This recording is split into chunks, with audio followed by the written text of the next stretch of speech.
A mother's worst nightmare becomes a CEO's redemption story when a child's life hangs in the balance at County General Hospital. Emma Carter's hands trembled as she stared at the surgery consent form, knowing she couldn't afford the $175,000 procedure that would save her daughter's life. But when the hospital CEO unexpectedly appeared and declared, "She's not alone," nobody could have predicted the heartbreaking secret that would change everything. Today I'm sharing this incredible true story of sacrifice, hope, and second chances. Stay with me until the end and let me know in the comments what city you're watching from. I want to see how far this story travels around the world. The fluorescent lights of County General Hospital's pediatric wing hummed with an electrical urgency that seemed to mirror the racing heartbeat of every parent who had ever walked these sterile corridors. For Emma Carter, each step toward the billing office felt like walking through quicksand, her daughter Lily's medical files clutched against her chest like a shield that couldn't protect either of them from what was coming. "Mommy, why do your hands shake when we come here?" Lily's voice was small but observant, her 7-year-old wisdom already too seasoned by hospital visits and hushed conversations between adults who thought she wasn't listening. Emma looked at her daughter, whose pale complexion made her freckles stand out, like scattered stars across her cheeks. Even now, in her favorite purple jacket with the unicorn patch that Emma had sewn on to cover a tear, Lily looked fragile in a way that made Emma's chest tighten with protective fury. "They're just cold, sweetheart," Emma lied smoothly, forcing her voice to remain steady. "Hospital air conditioning, you know." But Lily's eyes, those impossibly wise brown eyes that seemed to hold depths far beyond her years, told Emma that her daughter wasn't buying the explanation. Lily had inherited more than just Emma's stubborn chin and love of dinosaurs. She'd also gotten her mother's ability to read people, to sense the undercurrents of emotion that adults tried so hard to hide. The truth was that Emma's hands had been shaking for 3 weeks now, ever since Dr. Martinez had delivered the news that would split their world into before and after. Lily's congenital heart defect had progressed faster than anyone had anticipated. The condition that they'd been monitoring and managing with medications and regular checkups had suddenly become a ticking time bomb. "We need to schedule the surgery within the next month," Dr. Martinez had said, her kind but professional demeanor unable to soften the blow. "Lily's condition has deteriorated to the point where medication alone isn't sufficient. Without surgical intervention, we're looking at significant complications." Emma had nodded, taking notes, like the dutiful parent she'd trained herself to be, but inside her world was crumbling. She'd known this day might come, had spent sleepless nights researching Lily's condition, online bookmarking articles about surgical procedures and success rates. But knowing something intellectually and facing it in reality were two entirely different beasts. "The surgery itself has an excellent success rate," Dr. Martinez had continued, her voice gentle but clinical. "Dr. Richardson is one of the best pediatric cardiac surgeons in the state. With Lily's age and overall health, we're looking at about a 95% success rate." 95%. Emma had latched onto that number like a lifeline, repeating it to herself during the drive home, during dinner that night, during the long hours when she lay awake staring at the ceiling. But Dr. Martinez hadn't mentioned the cost during that first conversation, and Emma had been too overwhelmed to ask. The financial reality had hit her 3 days later when she'd received the call from the hospital's billing department. $175,000. The number had seemed so impossibly large that Emma had asked the woman to repeat it twice, certain she'd misheard. "That's the estimated total cost for the surgical procedure, including preoperative care, the surgery itself, post-operative monitoring, and anticipated recovery time," the billing coordinator had explained, with the practiced patience of someone who delivered devastating financial news multiple times per day. We'll need to discuss payment arrangements before we can schedule the procedure. Emma had hung up the phone in her small kitchen, surrounded by the comfortable chaos of their life. Lily's artwork magneted to the refrigerator, homework papers scattered across the table, a load of laundry waiting to be folded on the counter. The normalcy of it all had felt surreal in the face of such an enormous challenge. $175,000. Emma made $38,000 a year as a teaching assistant at Riverside Elementary School. Even if she didn't eat, didn't pay rent, didn't buy a single necessity for an entire year, she still wouldn't have enough money to save her daughter's life. The irony wasn't lost on her that she spent her days helping other people's children learn and grow, watching them flourish under her care, while her own child's future hung in the balance because of numbers on a medical bill. That night, after Lily had gone to bed, Emma had sat at her laptop and begun the desperate research that had consumed the past 3 weeks. Insurance claims and appeals, medical loans with interest rates that would keep her in debt for decades, charity organizations that might provide assistance, fundraising platforms where she could beg strangers for help. Her insurance company had been the first crushing blow. Lily's condition was covered, but only after Emma met her deductible, $25,000 that might as well have been $25 million. And even then, the insurance would only cover 80% of the remaining costs, leaving Emma responsible for over $40,000 that she simply didn't have. The charity applications had been exercises in professional humiliation. Pages of forms asking for detailed financial information, proof of income, documentation of assets. Emma had filled them out meticulously, laying bare every aspect of their modest life for the scrutiny of strangers who would decide whether Lily deserved help. The responses had trickled in slowly, each one a small death. Unfortunately, our funds have been allocated for this fiscal year. While we sympathize with your situation, we are unable to provide assistance at this time. We regret to inform you that your application does not meet our current criteria. The online fundraising campaign had been Emma's last hope and her greatest source of shame. She'd spent hours crafting the perfect description of Lily's situation, trying to strike the right balance between desperation and dignity. She'd included photos of Lily, smiling in her dinosaur pajamas, concentrating intently on a drawing, hugging their elderly cat, Mr. Whiskers. Each image was a piece of their privacy that Emma had to sacrifice in the hopes that it might save her daughter's life. The campaign had raised $8,000 in 2 weeks. Emma was grateful for every single donation, from the $50 contribution from her neighbor, Mrs. Henderson, to the $5 gifts from strangers who had shared her story. But $8,000, while meaningful in terms of human kindness, was barely a dent in the mountain they needed to climb. Now walking through the hospital corridors toward what felt like a financial execution, Emma tried to project calm confidence for Lily's sake, but her daughter was too perceptive, too aware of the tension that had been building in their small apartment over the past few weeks. "Are we here for more blood tests?" Lily asked, her small hand slipping into Emma's. "I hope it's Sarah who does it. She always uses the butterfly needles and doesn't hurt as much." "No, sweetheart," Emma said, guiding them toward the elevator. "We're just going to talk to some people about your surgery.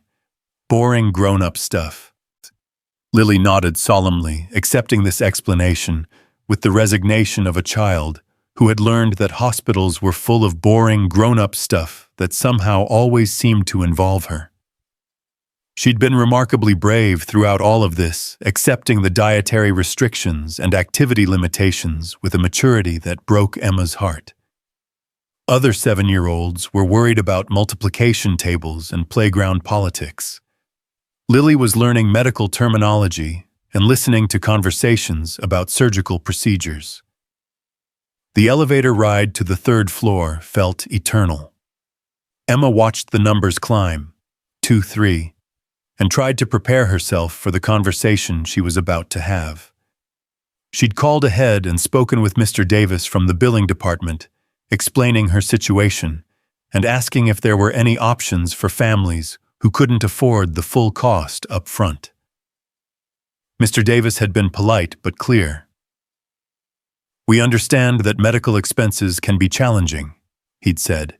"We do offer payment plans for qualified patients, but given the cost of this particular procedure, we would need a significant down payment before we could schedule the surgery." When Emma had pressed for specifics, the number had made her stomach drop. $50,000. They wanted $50,000 as a down payment, more money than Emma made in an entire year. "I understand the difficulty of this situation," Mr. Davis had continued. "But you have to understand our position as well. This is a costly procedure, and the hospital has to protect its financial interests." Financial interests. As if Lily's life was just another line item on a balance sheet. The elevator doors opened onto the third floor, revealing a hallway that somehow managed to feel both sterile and warm at the same time. Soft lighting, muted colors, and inspirational artwork couldn't quite disguise the underlying clinical efficiency of the place. This was where financial dreams came to die wrapped in soothing interior design. "Mommy," Lily said quietly as they walked toward the billing office. "Are you scared about something?" Emma stopped walking and knelt down to Lily's level, taking her daughter's small hands in her own. Lily's fingers were warm and soft, with tiny calluses from the monkey bars at school that she loved to swing from, despite her doctor's gentle warnings about overexertion. "You know what, sweetheart," Emma said, looking directly into those wise brown eyes. "Sometimes grown-ups have to handle complicated things. But no matter what happens in that office, I want you to remember something important. Can you do that for me?" Lily nodded seriously, her expression solemn and attentive.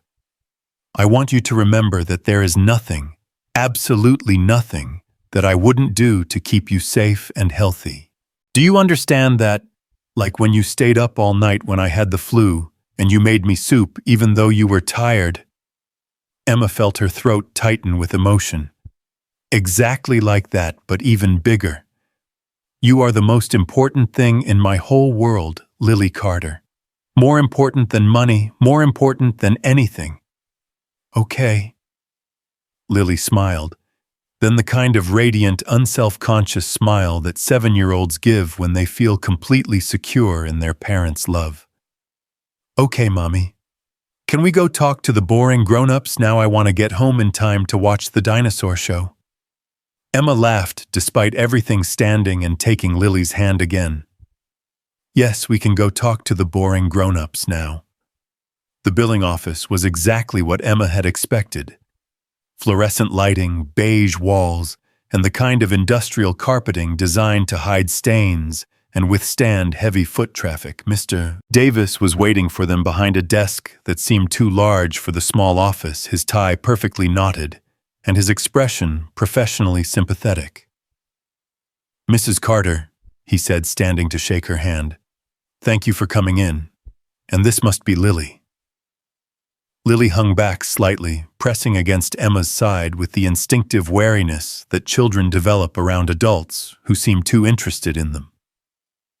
Mr. Davis had the kind of practiced friendliness that felt rehearsed, like he'd perfected the art of delivering bad news with a smile.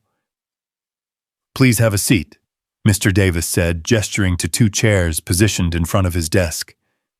The setup immediately put Emma on the defensive. It felt like being called to the principal's office with Mr. Davis holding all the power and information. Emma helped Lily into her chair and then sat down herself, placing Lily's medical files on her lap.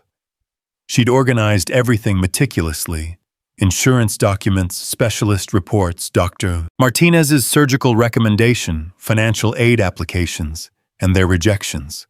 It was the paper trail of a desperate mother, and she was about to lay it all out for this stranger's judgment. "I have to say," Mr. Davis began opening a thick folder that Emma assumed contained their case information. I was quite moved by your daughter's story when we spoke on the phone. Congenital heart defects are particularly challenging for families to navigate. Emma nodded, unsure whether this was genuine sympathy or the kind of scripted empathy that customer service representatives are trained to deploy before delivering disappointing news. I've reviewed your financial information and your insurance coverage, Mr. Davis continued, and I want to make sure I understand your situation correctly. Your insurance will cover the procedure after you meet your deductible, but you're responsible for the deductible amount, plus 20% of the remaining costs. Is that accurate? Yes, Emma said, her voice steadier than she felt. Which comes to approximately $42,000 that I would be responsible for, in addition to the $25,000 deductible. Mr. Davis nodded, making notes on a yellow legal pad. So roughly $67,000 in total patient responsibility. The number hung in the air between them like a physical weight. Emma had done the math so many times that the figures were burned into her memory, but hearing someone else say it out loud made it feel even more impossible. "Mommy," Lily whispered, tugging on Emma's sleeve. "What does patient responsibility mean?" Before Emma could answer, Mr. Davis leaned forward, with what appeared to be genuine kindness. "It means the part that your mommy has to pay, sweetheart. But that's what we're here to figure out. How to make everything work out okay." Emma wasn't sure if she appreciated Mr. Davis, including Lily in the conversation, or if it felt like manipulation. Either way, she could see that Lily was trying to process the implications of what she was hearing. "Now," Mr. Davis said, returning his attention to Emma, "you mentioned on the phone that you've applied for several charitable assistance programs. What kind of response have you received?" Emma pulled out a folder containing rejection letters and placed it on Mr. Davis's desk. "I've applied to every organization I could find that provides assistance for pediatric medical expenses. Most of them have already allocated their funds for this year, and the ones that are still accepting applications have waiting lists that extend well beyond Lily's surgical timeline." Mr. Davis reviewed the letters quickly, his expression remaining professionally neutral. Emma watched his face for any sign of surprise or sympathy, but he seemed to be evaluating the documents with the dispassionate efficiency of someone who saw these kinds of situations regularly. "I see you've also started an online fundraising campaign," he said, looking up from the papers. "Yes." Emma felt heat rise in her cheeks. The online campaign felt like such a public admission of failure, even though she knew that crowdfunding medical expenses had become depressingly common in their healthcare system. "We've raised about $8,000 so far." "That's wonderful," Mr. Davis said, though his tone suggested that $8,000 was roughly equivalent to finding a quarter in the couch cushions when you needed to buy a car. "Every little bit helps." Lily was swinging her legs from the chair, her feet not quite reaching the floor. Emma could see her daughter's attention starting to wander as the conversation moved deeper into financial territory that must have felt abstract and confusing. But Emma also noticed that Lily was listening intently, filing away pieces of information with the careful attention of a child who had learned that adult conversations often contained important information about her own life. "Mrs. Carter," Mr. Davis said, setting down the rejection letters and folding his hands on the desk, "I want to be completely transparent with you about our situation here. This hospital provides millions of dollars in charity care every year. We understand that medical expenses can create significant hardship for families, and we do everything we can to work with patients who are facing financial challenges." Emma felt a small flutter of hope, quickly suppressed by the rational part of her brain that recognized the setup for a but statement. "However, Mr. Davis continued right on cue. We also have to be realistic about our capabilities and our responsibility to the hospital's financial stability. A procedure of this magnitude represents a significant investment of resources, surgical staff equipment, post-operative care, potential complications.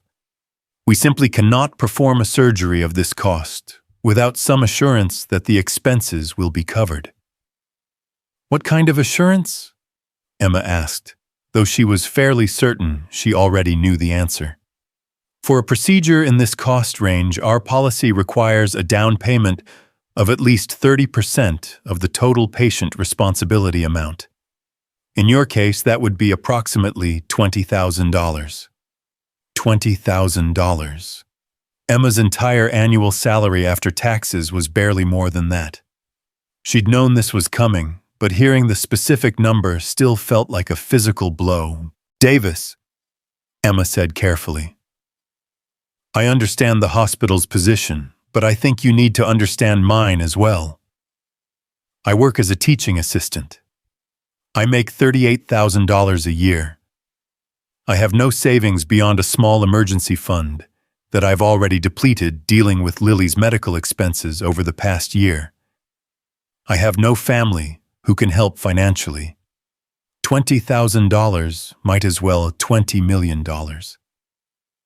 Mr. Davis nodded sympathetically, but Emma could see that her explanation was simply confirming what he already knew from reviewing her financial information. She wasn't telling him anything new.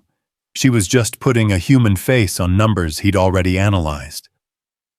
I completely understand your situation, he said. Have you considered taking out a medical loan? There are companies that specialize in healthcare financing, and some of them work with patients who have less than perfect credit. Emma had spent hours researching medical loans during her desperate late-night internet sessions.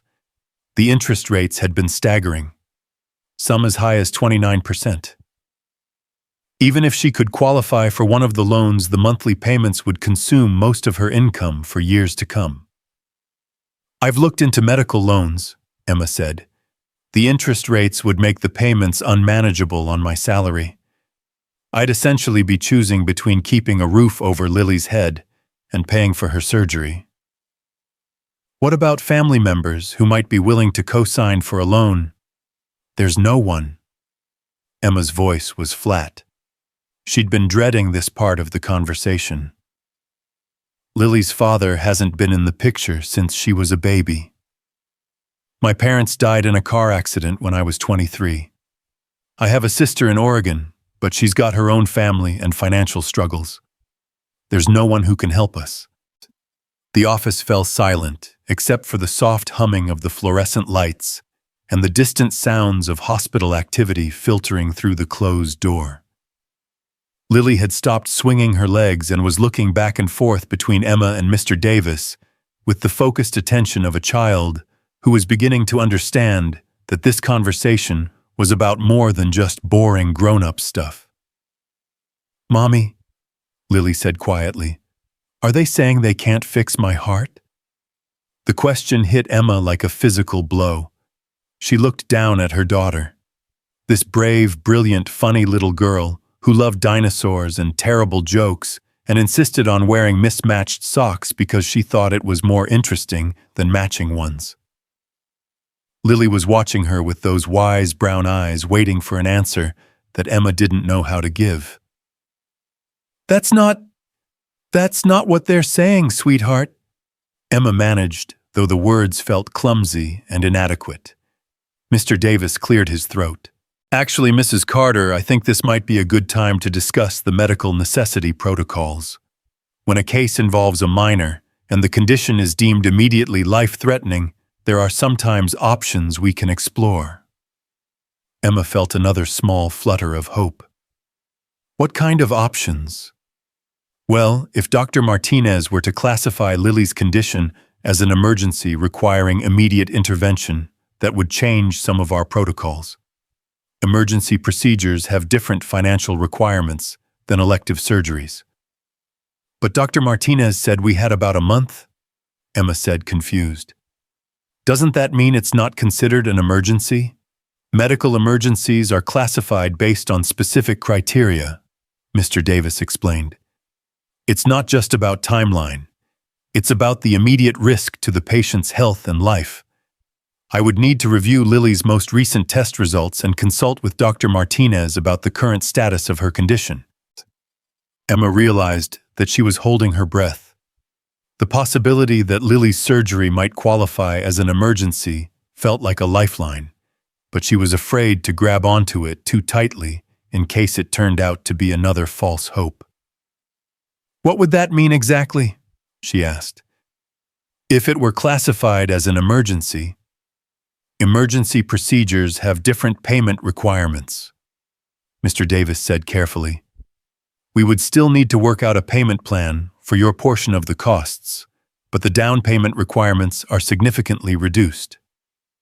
How significantly? For emergency cases involving minors, we can sometimes waive the down payment requirement entirely and work out extended payment plans that are more manageable for families. Emma felt tears prick at the corners of her eyes.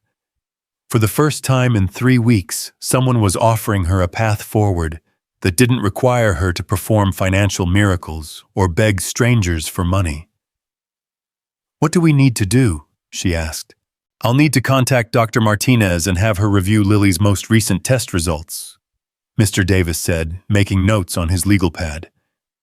If she can provide documentation that Lily's condition has deteriorated to the point where delayed treatment would pose an immediate risk, we can reclassify the case. And then we can schedule the surgery and work out a payment plan that fits your budget. It might take several years to pay off, but we can structure it so that the monthly payments are manageable. Emma felt like she might actually cry from relief. A payment plan spread over several years would still be a significant financial burden, but it was something she could handle.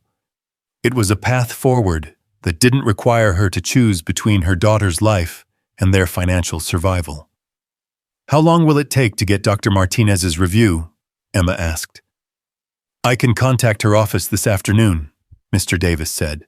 If her schedule permits, we might be able to get the documentation we need within a day or two. Mommy, Lily said, tugging on Emma's sleeve again. Does this mean they can fix my heart? Emma looked down at her daughter and felt something that had been clenched tight in her chest for 3 weeks finally begin to loosen. I think so, sweetheart. I think it might mean exactly that. Mr. Davis smiled, the first expression that seemed genuinely warm rather than professionally sympathetic. I think we're going to be able to work something out, Lily. Your mommy has been working very hard to make sure you get the help you need. She's the best mommy in the whole world, Lily said matter-of-factly. She makes really good grilled cheese sandwiches and she reads me stories even when she's tired. Emma felt her throat tighten with emotion. In Lily's world, the measure of a good mother was grilled cheese sandwiches and bedtime stories. She had no idea that Emma had spent the past 3 weeks in a desperate battle to save her life, fighting insurance companies and bureaucracy and the crushing weight of medical bills that could destroy their future. I can tell she's pretty special, Mr. Davis said to Lily. And I can tell that you're pretty special too. I know a lot about dinosaurs, Lily offered. Do you want to know about T-Rex teeth? Mr. Davis glanced at Emma, who nodded with amusement. I would love to know about T-Rex teeth. Okay, so most people think T-Rex teeth were just for eating meat, but they were actually more like bananas. Emma listened to Lily launch into an enthusiastic explanation of dinosaur dental anatomy and felt something approaching normal for the first time in weeks. Her daughter was still the same bright, curious, joyful little girl she'd always been. The medical crisis and financial stress hadn't changed that fundamental truth about who Lily was. Davis listened to Lily's dinosaur lecture with what appeared to be genuine interest, asking follow-up questions and making appropriately impressed comments. Emma found herself reassessing her initial impression of him. He might be part of a healthcare bureaucracy that she found frustrating and dehumanizing, but he was also a person who was willing to listen to a 7-year-old talk about dinosaur teeth with enthusiasm. "That's fascinating, Lily," Mr. Davis said, when she finally paused for breath. "You clearly know a lot about dinosaurs. Are you planning to be a paleontologist when you grow up?" "Maybe," Lily said seriously. "Or maybe a veterinarian. I haven't decided yet.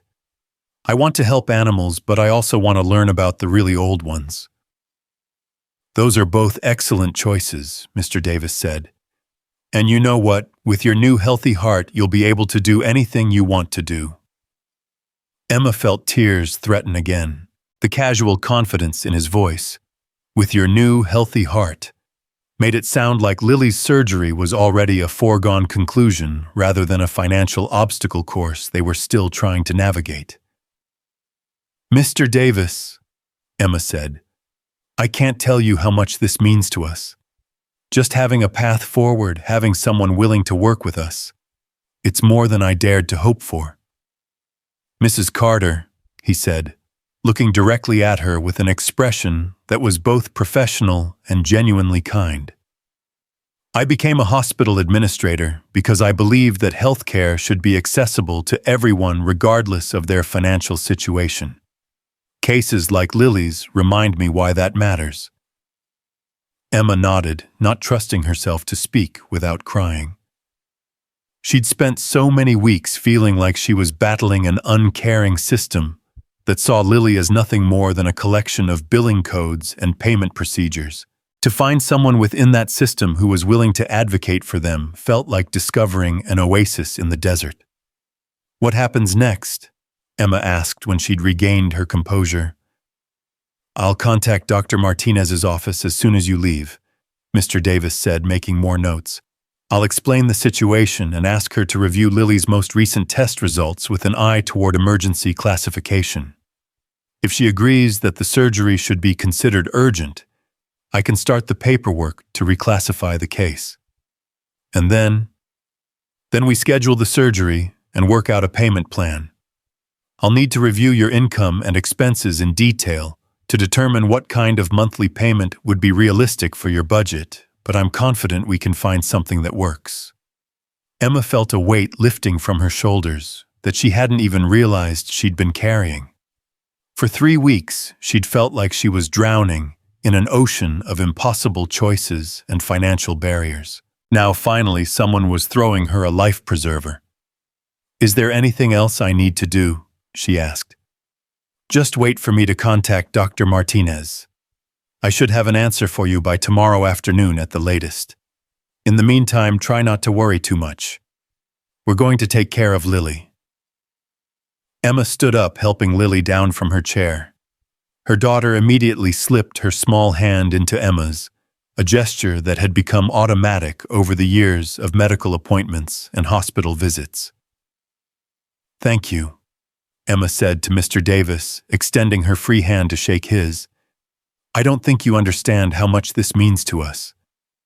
"I think I do," he said, shaking her hand warmly. "And Mrs. Carter, you're doing an amazing job. Lily is lucky to have you as her mother." As they walked out of the billing office and back toward the elevator, Emma felt lighter than she had in weeks. The hallway that had felt oppressive and intimidating on the way in now seemed simply functional, just another part of the hospital where people worked to help patients get better. "Mommy," Lily said as they waited for the elevator, "that man was nice. He listened to my dinosaur facts." "He was nice," Emma agreed. "And it sounds like he's going to help us make sure you get your surgery." "Will it hurt?" The question was asked with the matter-of-fact curiosity that 7-year-olds bring to everything. But Emma knew that Lily had been thinking about this aspect of the surgery, even if she hadn't verbalized her concerns before. "You'll be asleep during the surgery," Emma explained, "so you won't feel anything while it's happening. And afterward, the doctors will make sure you have medicine to help with any pain. It might be uncomfortable for a little while, but then you'll feel so much better. Will you stay with me? Every single minute that they'll let me, Emma promised. I'm not going anywhere. The elevator arrived and they stepped inside.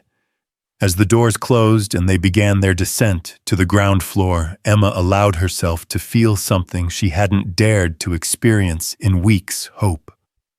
The past 3 weeks had been the most terrifying of her life.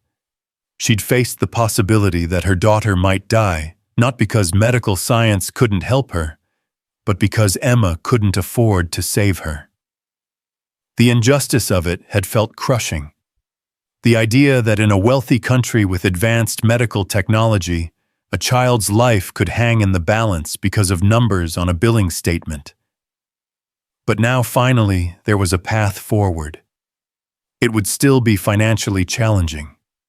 Years of monthly payments that would stretch their budget and require careful money management.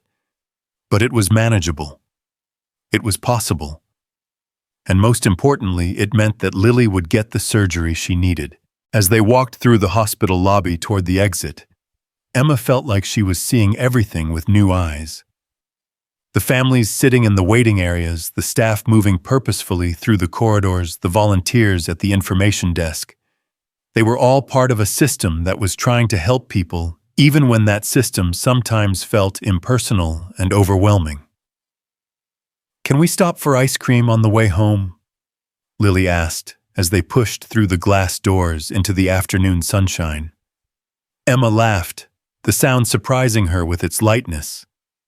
You know what, I think ice cream sounds perfect. As they walked across the parking lot toward their car, Emma felt her phone buzz with a text message. She pulled it out of her pocket, expecting to see a message from her sister, or maybe a notification from the school where she worked. Instead, the message was from an unknown number. Mrs. Carter, this is Dr. Martinez's office.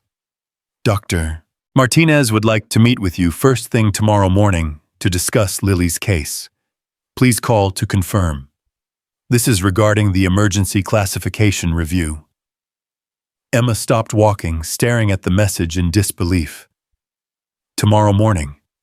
She'd expected the review to take at least a day or two, but Dr. Martinez was apparently willing to expedite the process. What is it, Mommy? Lily asked, looking up at her with concern. It's good news, sweetheart, Emma said, tucking the phone back into her pocket. Really good news. As they got into the car and Emma started the engine, she allowed herself to imagine a future that had seemed impossible just hours earlier. Lily having surgery, Lily recovering, Lily going back to school with a healthy heart, able to run and play without the restrictions that had defined her life for so long. It would still be a long road. Surgery carried risks, recovery would be challenging, and the financial burden would follow them for years. But for the first time in 3 weeks, Emma could see a path that led to Lily growing up healthy and strong. Mommy, Lily said from the back seat, as Emma pulled out of the parking lot. When I get my new heart, will I be able to run faster? I think you'll be able to do anything you want to do, Emma said, catching her daughter's eyes in the rearview mirror. Anything at all. And for the first time in 3 weeks, Emma actually believed that might be true. The drive home took them through the familiar streets of their neighborhood, past the elementary school where Emma worked, past the small park where Lily loved to feed the ducks, past the corner market where they bought milk and bread and the occasional treat. Everything looked exactly the same as it had that morning, but Emma felt like she was seeing it all through new eyes. This morning she'd driven this same route, feeling like she was carrying the weight of an impossible choice. Now she was driving home with the knowledge that there might actually be a solution, that someone was willing to work with them, that Lily's surgery was possible. It wasn't over yet. There were still hurdles to clear and paperwork to complete and the surgery itself to get through. But the crushing sense of helplessness that had been her constant companion for 3 weeks was finally beginning to lift. As they pulled into their apartment complex parking lot, Emma made a mental note to call Dr. Martinez's office as soon as they got inside. Tomorrow morning couldn't come soon. The next morning arrived with the kind of crisp autumn air that made everything feel possible. Emma had barely slept, her mind cycling through the conversation with Mr. Davis and the text message from Dr. Martinez's office. She'd called to confirm the appointment as soon as they'd gotten home from the hospital, and the receptionist had scheduled them for 8:30 in the morning, the first appointment of the day. Lily had woken up unusually early, bouncing into Emma's bedroom at 6:15 with her hair sticking up in every direction and her favorite dinosaur pajamas wrinkled from sleep. "Is today the day we find out about my heart surgery?" she asked, climbing onto Emma's bed, with the directness that only children possess. Emma pulled her daughter close, breathing in the familiar scent of Lily's strawberry shampoo. "Today, we talked to Dr. Martinez about making sure your surgery happens as soon as possible." "Good," Lily said with satisfaction. "I'm ready to get my super heart." Emma smiled at the terminology. Somewhere along the way, Lily had decided that her post-surgery heart would be a super heart, stronger and better than a regular heart. Emma wasn't sure where the idea had come from, but she loved that Lily had found a way to frame the surgery as something that would make her more powerful rather than simply fixing what was wrong. They'd taken extra time getting ready that morning. Emma had helped Lily pick out her lucky outfit, a purple dress with a dinosaur necklace that she insisted brought good fortune to important occasions. Emma had chosen her most professional blouse and the black pants that made her feel confident and put together. The drive to the hospital felt different this time. Yesterday's trip had been weighted with desperation and fear. Today, Emma felt nervous but hopeful. They had a plan, or at least the beginning of one. Dr. Martinez would review Lily's case for emergency classification, and if approved, they could move forward with scheduling the surgery. Dr. Martinez's office was located in the medical building adjacent to the main hospital. Emma had been there many times over the past year for Lily's regular cardiology appointments, but today the familiar waiting room felt charged with possibility. "Good morning, Mrs. Carter," said Janet, the receptionist, who had become familiar with their regular visits. "Dr. Martinez is just finishing up with her first patient. She should be ready for you in just a few minutes." Emma and Lily settled into their usual chairs in the corner of the waiting room. Lily immediately pulled out the book she'd brought, a picture book about dinosaurs that she'd practically memorized, but still insisted on reading whenever they had to wait anywhere. "Mommy, listen to this," Lily said, flipping to a page near the middle of the book. "Did you know that some dinosaurs had feathers, not just the flying ones, but some of the big ones too? They used them to stay warm and to show off to other dinosaurs." Emma listened to Lily's animated explanation, marveling at her daughter's ability to find wonder and excitement in everything around her. Even here, in a cardiologist's waiting room, while they waited to discuss her heart surgery, Lily was focused on dinosaur facts and the fascinating details of prehistoric life. "That's amazing, sweetheart," Emma said. "I didn't know that about dinosaur feathers." "I could teach Dr. Martinez about dinosaurs while she listens to my heart," Lily suggested. "She always seems interested when I tell her stuff." Before Emma could respond, Janet called their names. "Lily Carter, Dr. Martinez is ready for you now." They followed Janet down the familiar hallway to Dr. Martinez's office. The pediatric cardiology wing was designed to be child-friendly, with colorful murals and kid-sized furniture that made the medical environment feel less intimidating. Dr. Martinez's office in particular had always felt warm and welcoming, with photos of her patients covering one wall and a selection of toys and books available for children during consultations. Dr. Martinez stood up as they entered, her warm smile immediately putting both Emma and Lily at ease. She was a woman in her early 50s with kind eyes and graying hair that she wore pulled back in a practical bun. Over the past year, she had become more than just Lily's doctor. She was someone Emma trusted implicitly with her daughter's care. "Good morning, Lily," Dr. Martinez said, crouching down to Lily's eye level. "How are you feeling today?" "I'm good," Lily said. "I learned a new dinosaur fact. Did you know that T-Rex arms were actually really strong? They could lift like 400 pounds each." "I did not know that," Dr. Martinez said with genuine interest. "That's incredible. Thank you for teaching me something new." Emma watched this exchange with affection. Martinez had always made time for Lily's dinosaur facts and random observations, treating her young patient as a complete person rather than just a collection of symptoms and test results. "Mrs. Carter," Dr. Martinez said, standing and extending her hand to Emma. "Thank you for coming in so early. I received a call yesterday from Mr. Davis about potentially reclassifying Lily's case as an emergency." Emma shook Dr. Martinez's hand, noting the slight formality in her tone. In their previous appointments, Dr. Martinez had always been warm and personable. Today, she seemed more clinical, more careful with her words. "Please have a seat," Dr. Martinez said, gesturing to the chairs arranged around her desk. "I've been reviewing Lily's most recent test results, and I wanted to discuss them with you in detail." Emma felt her stomach tighten with anxiety. Dr. Martinez's serious tone suggested that this conversation might not go the way Emma had hoped. "Is everything okay?" Emma asked as they sat down. Dr. Martinez opened a thick file on her desk. Lily's medical records, Emma realized. The folder had grown considerably over the past year as Lily's condition had been monitored and documented. "Lily's condition is stable," Dr. Martinez said carefully. "Her most recent echocardiogram shows some progression in the defect, which is why we scheduled the surgery for next month. However, the progression is gradual rather than acute." Emma felt her heart sink.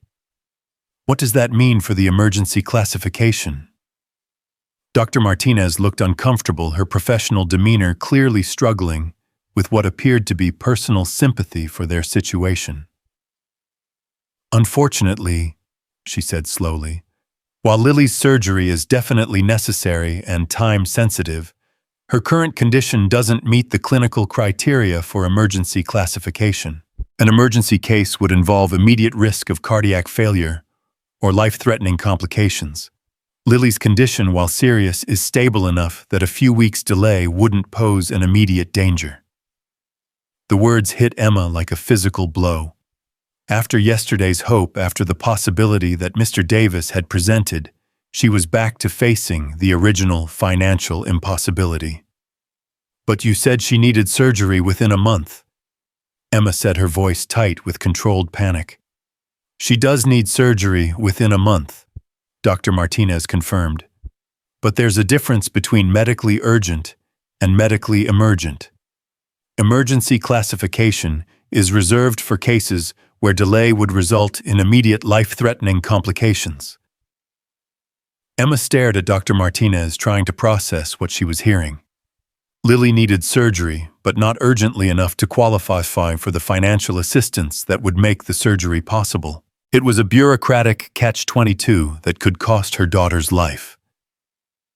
"Dr. Martinez," Emma said carefully, "I need you to understand something. Without emergency classification, the hospital requires a $20,000 down payment that I simply don't have. I don't have family who can help. I don't qualify for the medical loans I've researched, and my fundraising efforts have fallen far short of what's needed." Dr. Martinez's expression showed clear distress.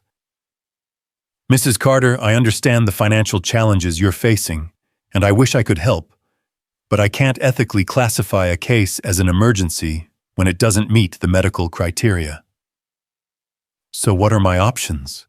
Emma asked, though she was afraid she already knew the answer. "We can continue to monitor Lily's condition closely," Dr. Martinez said.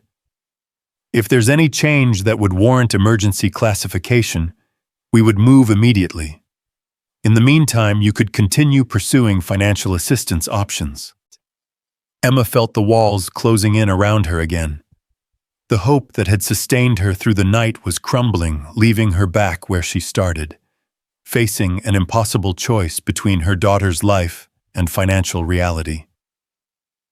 "Mommy," Lily said quietly, "why do you look sad?"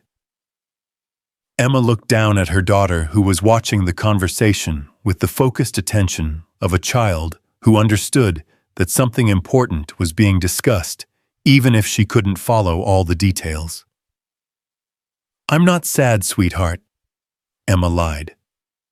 "Dr. Martinez and I are just talking about the best way to take care of your heart. Is there a problem with my super heart surgery?" Dr. Martinez looked between Emma and Lily, her professional composure clearly struggling with personal emotion. Emma could see that the doctor was genuinely affected by their situation, but bound by medical ethics and hospital policies that she couldn't ignore. "Lily, doctor," Martinez said gently, "your surgery is still going to happen. We just need to work out some details about when and how." "Good," Lily said, with the matter-of-fact acceptance that had characterized her approach to her medical condition. "I want to be able to run faster when I go back to school." Emma felt tears threaten at the edges of her vision. Lily's innocent confidence that everything would work out somehow made the reality of their situation even more heartbreaking. "Dr. Martinez," Emma said, her voice barely above a whisper, "what happens if I can't come up with the money?" The question hung in the air between them. Dr. Martinez looked down at Lily's file, clearly struggling with how to answer.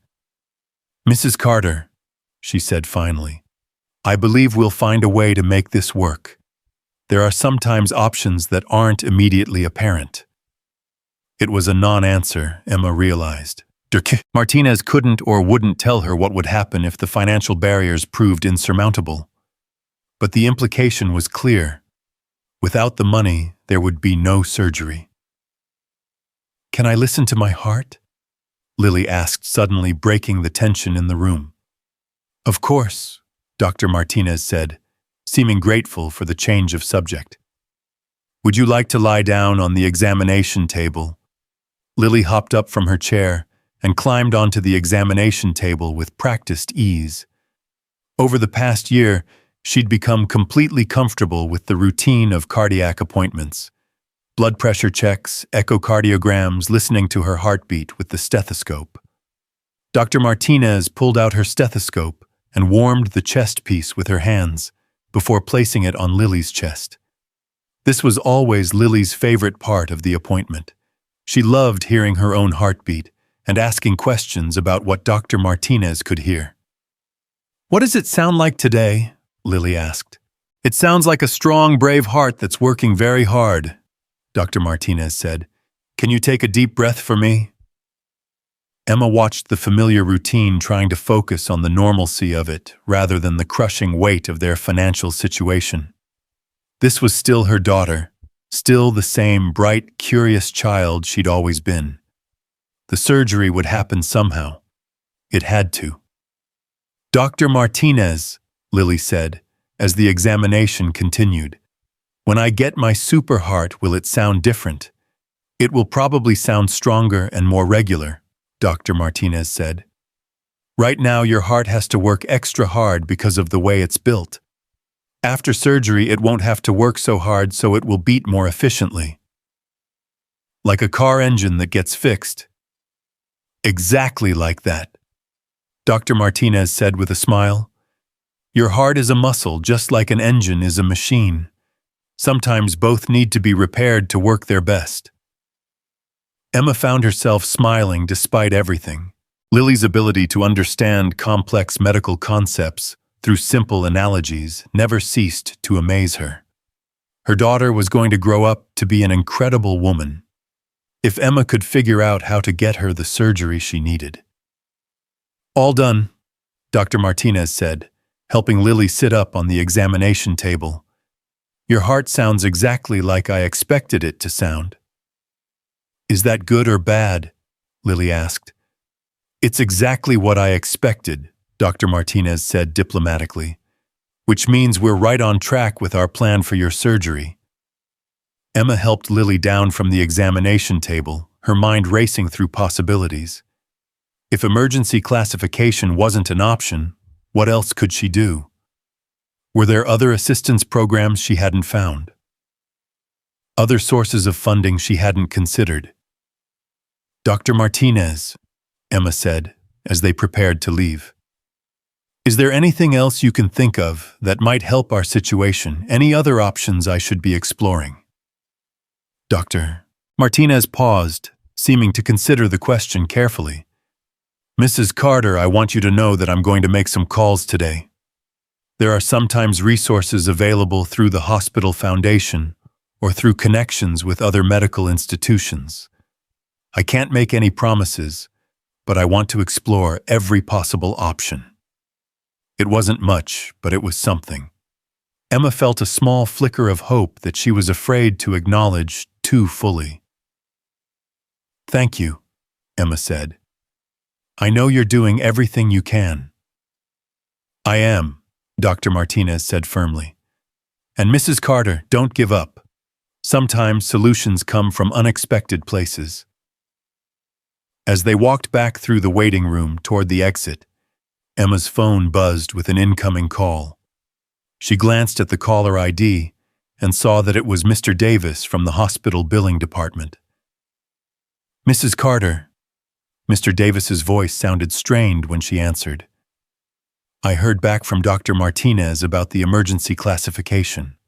Yes, Emma said, stepping outside the medical building so she could speak privately. She just told us that Lily's condition doesn't meet the criteria. I'm sorry to hear that, Mr. Davis said, and Emma could hear genuine disappointment in his voice. I was hoping we could make that work. Emma felt the last of her hope beginning to slip away. So what happens now? Well, Mr. Davis said slowly, that's actually why I'm calling. I've been thinking about your situation since our meeting yesterday, and I wanted to explore some other possibilities. Emma felt her heart skip. What kind of possibilities? There are sometimes special circumstances that allow us to work with families even when emergency classification isn't available.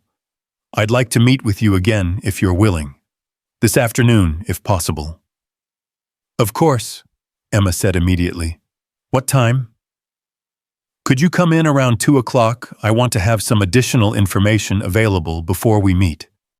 We'll be there, Emma said. And Mr. Davis, thank you for not giving up on us. Mrs. Carter, he said, his voice warm with what sounded like genuine affection. I have a 7-year-old granddaughter. If she were in Lily's situation, I would hope that someone would be willing to fight for her. After Emma hung up, she found Lily waiting patiently by the car, her dinosaur book tucked under her arm. Who was that, Mommy? Lily asked, as Emma unlocked the car doors. That was Mr. Davis from the hospital, Emma said. He wants to meet with us again this afternoon to talk about your surgery. Is that good? Emma considered the question as she helped Lily into her car seat. She didn't want to get her daughter's hopes up, but she also didn't want to project her own anxiety onto Lily.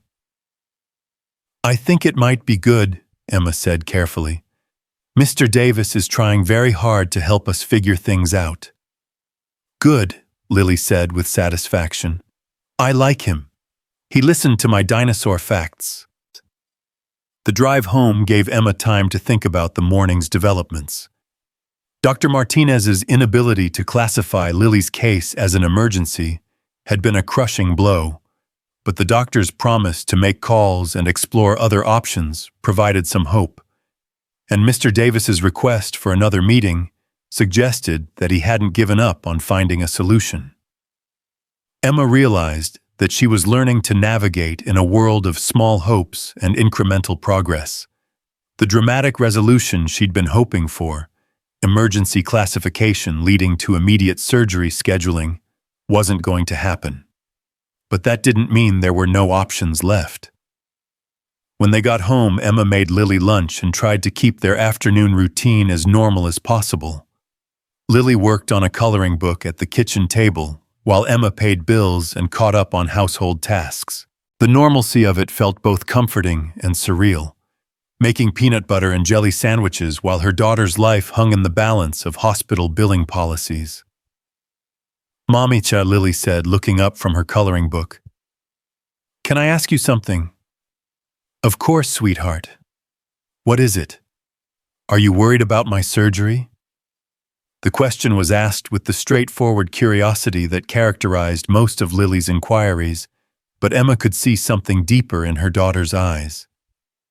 Lily had been listening to the adult conversations, picking up on the tension and anxiety that Emma had been trying to hide.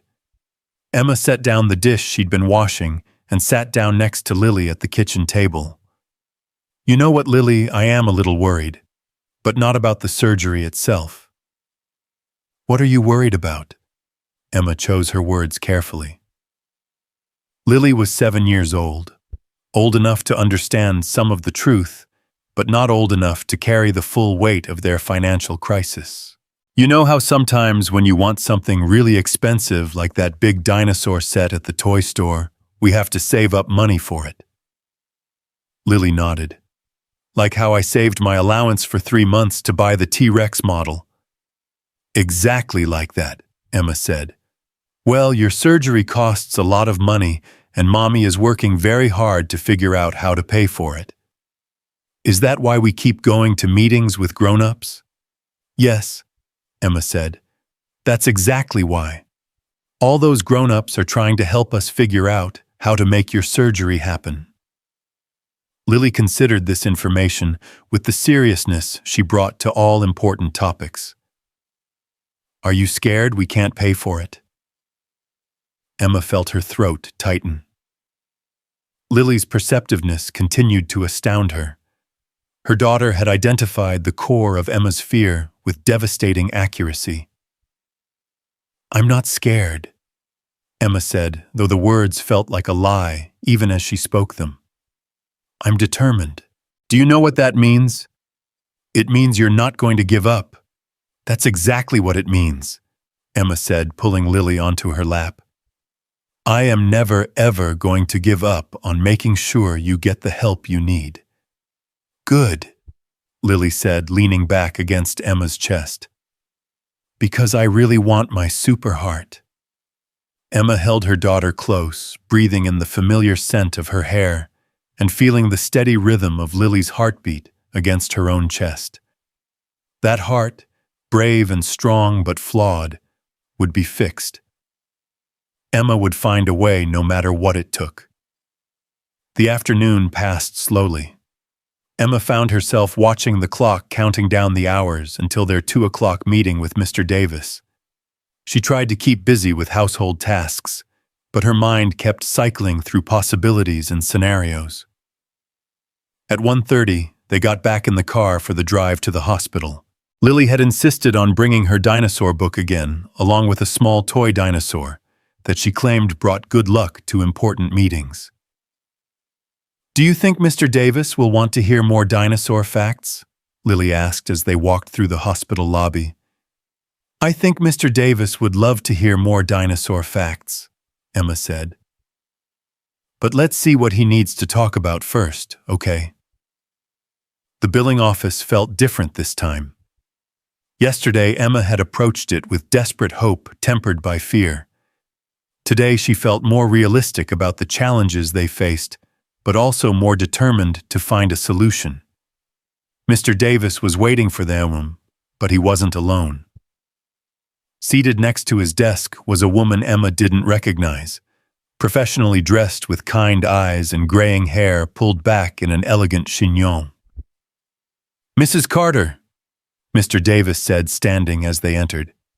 "Thank you for coming back so quickly. I'd like you to meet Victoria Hayes, our hospital CEO." Emma felt her stomach drop. The hospital CEO. This meeting had just become much more significant and potentially much more final than she'd anticipated. "Ms. Hayes," Emma said, extending her hand with as much confidence as she could muster. "It's nice to meet you." Victoria Hayes stood and shook Emma's hand with a firm, warm grip. There was something immediately reassuring about her presence, an aura of competence and authority, but also genuine warmth. "Please call me Victoria," she said. "And you must be Lily." Lily, who had been hanging back slightly behind Emma, stepped forward with the polite confidence that Emma had worked hard to instill in her. "Yes, ma'am," Lily said. "I'm Lily Carter. I'm 7 years old and I know a lot about dinosaurs." Victoria's face lit up with what appeared to be genuine delight. "Dinosaurs are fascinating. What's your favorite kind?" "Triceratops," Lily said without hesitation. "Most people think T-Rex is the coolest, but Triceratops were actually really smart, and they could protect themselves with their horns and their big shield thing." "Their frill," Victoria said, surprising Emma with her apparent knowledge of dinosaur anatomy. "I think Triceratops is an excellent choice. They were very brave creatures." Emma watched this exchange with growing curiosity. Hospital CEOs didn't typically take personal interest in individual patient cases, especially not cases involving families who couldn't pay their bills. Victoria's presence suggested that something significant was happening, but Emma couldn't figure out what. "Please have a seat," Victoria said, gesturing to the chairs arranged in front of Mr. Davis's desk. "I asked to meet with you because Mr. Davis brought your situation to my attention, and I wanted to discuss some options that might be available." Emma sat down, helping Lily into the chair next to her. "I have to admit I'm surprised that the hospital CEO would be involved in an individual case like ours." Victoria exchanged a glance with Mr. Davis before responding. "Mrs. Carter, every once in a while a case comes to my attention that reminds me why I chose to work in healthcare. Your daughter's situation is one of those cases." Emma felt a flicker of hope, but also wariness. She'd been through too many emotional ups and downs over the past few weeks to trust easily in promises that seemed too good to be true. "What kind of options are you referring to?" Emma asked carefully. Victoria opened a folder on Mr. Davis's desk, different from the one that contained their financial information, Emma noticed. "Mr. Davis tells me that you've been incredibly thorough in pursuing financial assistance," Victoria said. "You've applied for charitable aid, explored medical loans, started a fundraising campaign. You've done everything a responsible parent should do when facing this kind of situation." Emma nodded, unsure where this was leading.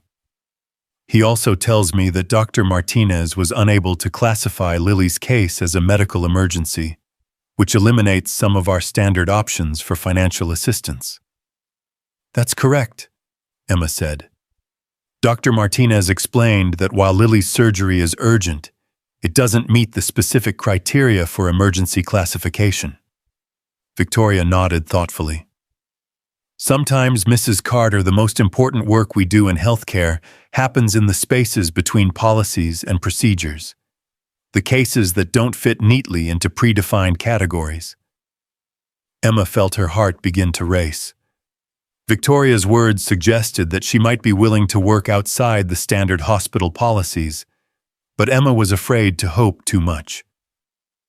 "What does that mean exactly?" Emma asked.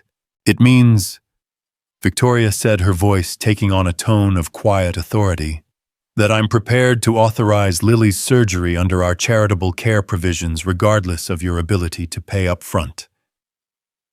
Emma stared at Victoria, certain she had misheard. "I'm sorry, what? Lily's surgery will be fully covered under our charitable care program," Victoria said clearly. "No down payment, no payment plan, no financial obligation to your family." The words seemed to echo in Emma's head without quite connecting to meaning. Free. Lily's surgery would be free. "I don't understand," Emma said slowly. Mr. Davis explained that charitable care has already been allocated for this year. Charitable care through our standard programs has been allocated, Victoria clarified. But as CEO, I have discretionary authority to approve exceptional cases. Lily's case qualifies as exceptional. Emma felt like the air had been sucked out of the room. After weeks of desperate searching for solutions, of facing impossible financial barriers and bureaucratic obstacles, someone was simply saying yes. "Mommy," Lily said quietly, tugging on Emma's sleeve, "does that mean I can get my super heart?" Emma looked down at her daughter, then back at Victoria, still struggling to process what she'd just heard. "Yes, sweetheart," Emma managed to say, her voice thick with emotion. "I think that's exactly what it means." Victoria watched as the full impact of her words began to register on Emma's face. The transformation was immediate and profound. The tight lines of stress that had been etched around Emma's eyes for weeks suddenly softened, and her shoulders seemed to drop as if an invisible weight had been lifted from them. I don't know what to say," Emma whispered, her hands trembling as she reached for Lily. "Are you serious? The surgery will really be covered completely." "Completely," Victoria confirmed, her voice gentle but firm. "Surgery, pre-operative care, post-operative monitoring, follow-up appointments, everything. Your family will have no financial responsibility for Lily's cardiac care." Emma felt tears begin to spill down her cheeks before she could stop them. 3 weeks of sleepless nights, of desperate calculations, and impossible choices, of imagining a future where her daughter might die because Emma couldn't afford to save her. All of it was dissolving in the face of Victoria's simple declaration. "Mommy, why are you crying?" Lily asked, her small voice filled with concern. "Is it happy crying or sad crying?" Emma laughed through her tears, pulling Lily onto her lap and holding her close. "It's very, very happy crying, sweetheart. The happiest crying ever. So I'm definitely getting my super heart." "You're definitely getting your super heart," Emma confirmed, her voice thick with emotion. Lily threw her small arms around Emma's neck in an exuberant hug. "This is the best day ever. Can we call Grandma Sarah and tell her?" Emma's heart clenched slightly at the mention of Sarah, Emma's elderly neighbor, who had become like a surrogate grandmother to Lily over the years. Sarah had been following Lily's medical situation closely, and Emma knew she would be overjoyed to hear this news. "We'll call her as soon as we get home," Emma promised. Victoria had been watching this exchange with an expression that seemed to hold layers of emotion Emma couldn't quite read. There was satisfaction there, certainly, and warmth, but also something deeper, something that looked almost like pain. "Mrs. Carter," Victoria said quietly, "I wonder if I could ask you and Lily to wait in Mr. Davis's outer office for just a moment. There are a few administrative details I need to discuss with him, and then we can talk about the next steps for scheduling Lily's surgery." Emma nodded, though she was curious about what administrative details required privacy. "Of course. Thank you again, Ms. Hayes. I can't begin to express how grateful we are." "Please call me Victoria," she said again. "And you don't need to thank me. This is what healthcare should look like, taking care of people when they need it most." Emma and Lily made their way to the outer office, where a small seating area had been set up for families waiting to meet with billing staff. Emma helped Lily into one of the chairs and then sat down herself, still feeling like she was floating in a dream. "Mommy," Lily said, settling in with her dinosaur book, "why did that nice lady want to help us?" It was a good question, and one that Emma had been wondering about herself. Hospital CEOs didn't typically involve themselves in individual patient cases, especially not cases involving families who couldn't pay. Victoria's intervention felt almost miraculous, but Emma couldn't shake the feeling that there was more to the story. Sometimes, Emma said carefully, people in positions to help others choose to do something kind because they understand how important it is. Like when you helped Mrs. Henderson carry her groceries, even though your back was hurting. Emma smiled at the comparison. Lily had an incredible ability to understand complex adult situations through the lens of simple kindness. Exactly like that, Emma said. Sometimes helping someone else is the right thing to do even when it's difficult. Through the thin walls of the billing office, Emma could hear the low murmur of voices as Victoria and Mr. Davis discussed whatever administrative details needed to be resolved. She couldn't make out specific words, but she could hear the cadence of serious conversation. "Can I color while we wait?" Lily asked, pulling a small pack of crayons from her jacket pocket. "Of course, sweetheart." Emma watched Lily open her dinosaur book to a page featuring a family of triceratops and begin carefully coloring within the lines. The normalcy of it, a 7-year-old coloring dinosaurs while sitting in a hospital office, felt surreal after everything they'd been through. For the first time in weeks, Emma allowed herself to truly imagine Lily's future. Not just the surgery and recovery, but everything that would come after. Lily running and playing without restrictions. Lily growing up with a healthy heart, pursuing whatever dreams captured her imagination. College career, maybe a family of her own someday. All of it was possible now. The conversation in the inner office continued for nearly 10 minutes before the door finally opened. Victoria emerged first, followed by Mr. Davis, who was carrying a thick folder of paperwork. "Mrs. Carter," Victoria said, "I'm sorry to keep you waiting. Are you ready to discuss the next steps?" "Absolutely," Emma said, helping Lily put away her crayons. They returned to the inner office where Mr. Davis had arranged the paperwork in neat stacks on his desk. Emma noticed that some of the forms had already been filled out. Victoria and Mr. Davis had apparently been preparing the documentation needed to authorize Lily's surgery under the charitable care program. "The first thing we need to do," Mr. Davis explained, "is get Lily back on Dr. Martinez's surgical schedule. Since we're no longer waiting for financial arrangements to be finalized, we can move forward immediately." "How soon can the surgery be scheduled?" Emma asked. "Dr. Martinez originally wanted to perform the surgery within the next 3 to 4 weeks, Victoria said. "I've already spoken with the surgical coordinator, and we should be able to get Lily on the schedule for early next week." Emma felt her breath catch. Next week. After weeks of uncertainty and delay, Lily's surgery would happen next week. "Is that too soon?" Victoria asked, apparently noticing Emma's reaction. "We can schedule it for later if you need more time to prepare." "No," Emma said quickly. "Next week is perfect. I can't believe this is really happening." "Believe it," Victoria said with a warm smile. "Dr. Richardson is an excellent surgeon, and Lily is going to do beautifully." "Dr. Richardson?" Emma asked. "I thought Dr. Martinez was going to perform the surgery." "Dr. Martinez is Lily's cardiologist," Mr. Davis explained.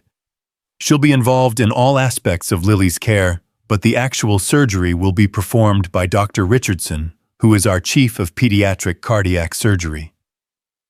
"He's the best," Victoria added. "I wouldn't trust anyone else with a case like Lily's." Emma nodded, filing away this information. She'd never met Dr. Richardson, but if Victoria and Dr. Martinez trusted him with her daughter's life, that was enough for her. "What do we need to do to prepare?" Emma asked. Mr. Davis handed her a packet of forms and information sheets. "These forms authorize the surgery and the charitable care coverage. There's also information about preoperative procedures, what to expect on the day of surgery, and post-operative care instructions." Emma flipped through the packet, her mind racing as she tried to absorb all the information. Preoperative blood work, dietary restrictions, arrival time at the hospital, what to bring, and what to leave at home. It was overwhelming, but in a good way. The overwhelming feeling of forward momentum after weeks of being stuck. The surgical coordinator will call you tomorrow to schedule the preoperative appointment, Victoria continued. That's when you'll meet Dr. Richardson and his team, and they'll walk you through exactly what the surgery will involve. Will it hurt? Lily asked suddenly, speaking up for the first time since they'd returned to the inner office. Victoria turned her attention to Lily with the same warm focus she'd shown earlier. You know what, Lily? You're going to be asleep during the surgery, so you won't feel anything at all. It's like taking the very best nap ever, and when you wake up, you'll have your super heart. But what about after I wake up? Lily pressed. Will it hurt then? You might feel sore for a little while, Victoria said honestly. Like if you fell off your bike and scraped your knee, but not as bad as that. And the doctors and nurses will give you medicine to make sure you're comfortable. Lily considered this information with the seriousness she brought to all important topics. Will Mommy be able to stay with me? Every minute that the hospital rules allow, Victoria promised. Your mommy will be right there when you wake up from surgery. Good, Lily said with satisfaction. Mommy makes everything better.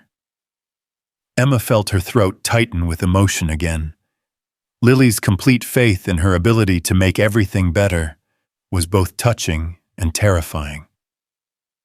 For weeks, Emma had felt like she was failing in the most fundamental way possible, unable to protect her daughter from this medical crisis. Now, thanks to Victoria's intervention, she would finally be able to make things better. Mrs. Carter, Victoria said, I want to make sure you understand that this coverage extends beyond just the surgery itself. Follow-up appointments, any complications that might arise, cardiac rehabilitation if needed, all of it is covered under this authorization. That's incredibly generous, Emma said. I don't understand why you're willing to do this for us. Victoria was quiet for a long moment, her expression becoming more serious. Emma had the sense that she was wrestling with how much to share. Mrs. Carter, Victoria said finally. I've been working in healthcare for over 20 years. I've seen too many families face impossible choices because of the cost of medical care. Sometimes when you're in a position to make a difference, you have to act. It was a thoughtful answer, but Emma sensed there was more to it. Victoria's decision to personally involve herself in Lily's case felt like more than just professional compassion or institutional charity. There was something personal driving her actions, something she wasn't quite ready to share. Well, Emma said, whatever your reasons, you've saved my daughter's life. I will never ever forget that. You don't need to forget it, Victoria said quietly. You just need to focus on taking care of Lily and making sure she has the brightest possible future, Mr. Davis cleared his throat gently. If you're ready, Mrs. Carter, I can walk you through the rest of these forms. Most of them just require your signature, authorizing the various aspects of care. Emma spent the next 20 minutes signing paperwork. Surgical consent forms, anesthesia authorizations, charitable care documentation, emergency contact information. Each signature felt like a step closer to Lily's surgery, a step closer to the resolution they'd been fighting for. Lily had returned to her coloring book, occasionally looking up to share a dinosaur fact or ask a question about the surgery. Her calm acceptance of the situation continued to amaze Emma. While Emma had been consumed with fear and desperation over the past few weeks, Lily had maintained her characteristic optimism and curiosity about the world around her. I think that covers everything we need for today, Mr. Davis said, finally gathering the completed forms into a neat stack. The surgical coordinator will call you tomorrow morning to schedule the preoperative appointment. Do you have any other questions? Emma looked through the information packet again, trying to think of anything she might have missed. Will Lily be able to go back to school normally after she recovers? Dr. Martinez will give you specific guidelines about activity restrictions during recovery, Victoria said. But yes, the goal is for Lily to return to completely normal activities within a few months of surgery. No more limitations, no more restrictions. I'll be able to run as fast as everyone else, Lily asked, looking up from her coloring. You'll probably be able to run faster than everyone else, Victoria said with a smile. Your super heart is going to be very strong. Lily beamed at this prediction. I can't wait to show everyone at school. As they prepared to leave, Emma found herself looking at Victoria with continued curiosity. The CEO's willingness to personally involve herself in their case, her knowledge of pediatric cardiac surgery, her easy rapport with Lily, it all suggested someone with more than just professional interest in their situation. Victoria, Emma said, as they stood to leave. I hope this isn't inappropriate, but I have to ask, do you have children? Victoria's expression changed subtly, a shadow passing over her features before she composed herself. I had a daughter, she said quietly. She would have been about Lily's age now. The past tense hung in the air like a weight. Emma felt her stomach drop as she realized what Victoria was telling her. I'm so sorry, Emma said softly. I shouldn't have asked. It's all right, Victoria said, though Emma could see the effort it took for her to maintain her composure. Her name was Charlotte. She had a congenital heart defect very similar to Lily's.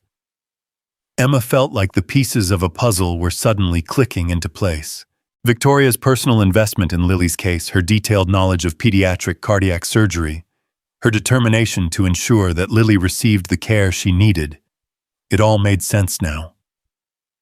Victoria, Emma began, then stopped, unsure what to say. How do you respond when someone tells you they've lost a child, especially when that person has just saved your own child's life? Charlotte died 7 years ago. Victoria continued, her voice steady but quiet. She was the same age Lily is now. We couldn't afford the surgery she needed, and by the time we found a way to pay for it, it was too late. Emma felt tears spring to her eyes again. The tragedy that had shaped Victoria's life had become the force that would save Lily's. I am so sorry, Emma whispered. Charlotte's story doesn't have to be Lily's story, Victoria said firmly. That's why I do this work. That's why cases like Lily's matter so much to me. Lily, who had been listening to this conversation with the careful attention she gave to all adult discussions she didn't fully understand, looked up at Victoria with her characteristic directness. Was Charlotte your little girl? She asked. Yes, Victoria said, kneeling down to Lily's eye level. She was my little girl, and she was very brave, just like you. I'm sorry she got sick, Lily said with the simple compassion that children sometimes express better than adults. But I think she would be happy that you're helping me get my super heart. Victoria's composure finally cracked slightly, and Emma could see tears gathering in her eyes. I think she would be happy about that too, Victoria said softly. Emma watched this exchange with a mix of gratitude and heartbreak. Victoria had turned her own tragedy into a mission to help other families, and Lily was the beneficiary of that transformed grief. Thank you, Emma said again, the words feeling inadequate but necessary. Thank you for making sure Lily's story ends differently than Charlotte's. Victoria stood up, wiping discreetly at her eyes. Every child deserves the chance to grow up healthy and strong, she said. Charlotte didn't get that chance, but Lily will. As they finally prepared to leave the billing office, Emma felt like she was walking in a different world than the one she'd entered just an hour earlier. The crushing weight of financial impossibility had been lifted, replaced by the bright possibility of Lily's future. "Mrs. Carter," Victoria said, as they reached the door, "I want you to know that you can call me directly if you have any questions or concerns about Lily's care. My assistant will give you my direct number." "That's very kind," Emma said, "but I'm sure Dr. Martinez and the surgical team will take good care of us." "They will," Victoria agreed, "but I want you to know that I'm personally invested in making sure Lily gets the best possible care. If you need anything at all, I want you to call me." Emma nodded, understanding that Victoria's offer went beyond standard hospital protocol. This was personal for her, just as it was personal for Emma. "We should probably get going," Emma said, glancing at the clock on the wall. "It's almost time for Lily's favorite TV show, and I think we both need some time to process everything that's happened today." "Of course," Victoria said. "I'll be in touch with updates about the surgical schedule." As they walked through the hospital corridors toward the exit, Emma felt like she was floating. The fluorescent lights that had seemed harsh and institutional during their previous visits now seemed bright with possibility. The waiting areas filled with families facing their own medical crises now looked like places where problems could be solved, rather than sources of despair. "Mommy," Lily said, as they reached the hospital lobby. "I like Victoria. She's nice." "She is very nice," Emma agreed. "She's going to make sure you get the best possible care." "Because of Charlotte." Emma was constantly amazed by Lily's ability to understand complex emotional situations. Her daughter had immediately grasped the connection between Victoria's lost child and her willingness to help Lily. "Yes," Emma said, "because of Charlotte." "I wish I could have met Charlotte," Lily said thoughtfully. "I think we would have been friends." Emma felt her throat tighten again. "I think you would have been wonderful friends." As they walked across the parking lot toward their car, Emma's phone buzzed with a text message. She glanced at it and saw that it was from Sarah, their elderly neighbor. "How did the hospital meeting go? Thinking of you both today." Emma smiled and quickly typed back, "Amazing news! Lily's surgery is completely covered. We'll call you when we get home with all the details." The response came back almost immediately. "Praise God! I'm so happy I'm crying. Can't wait to hear everything." "Who was that?" Lily asked as Emma helped her into her car seat. "That was Grandma Sarah," Emma said. "I told her about your surgery being covered and she's very happy for us.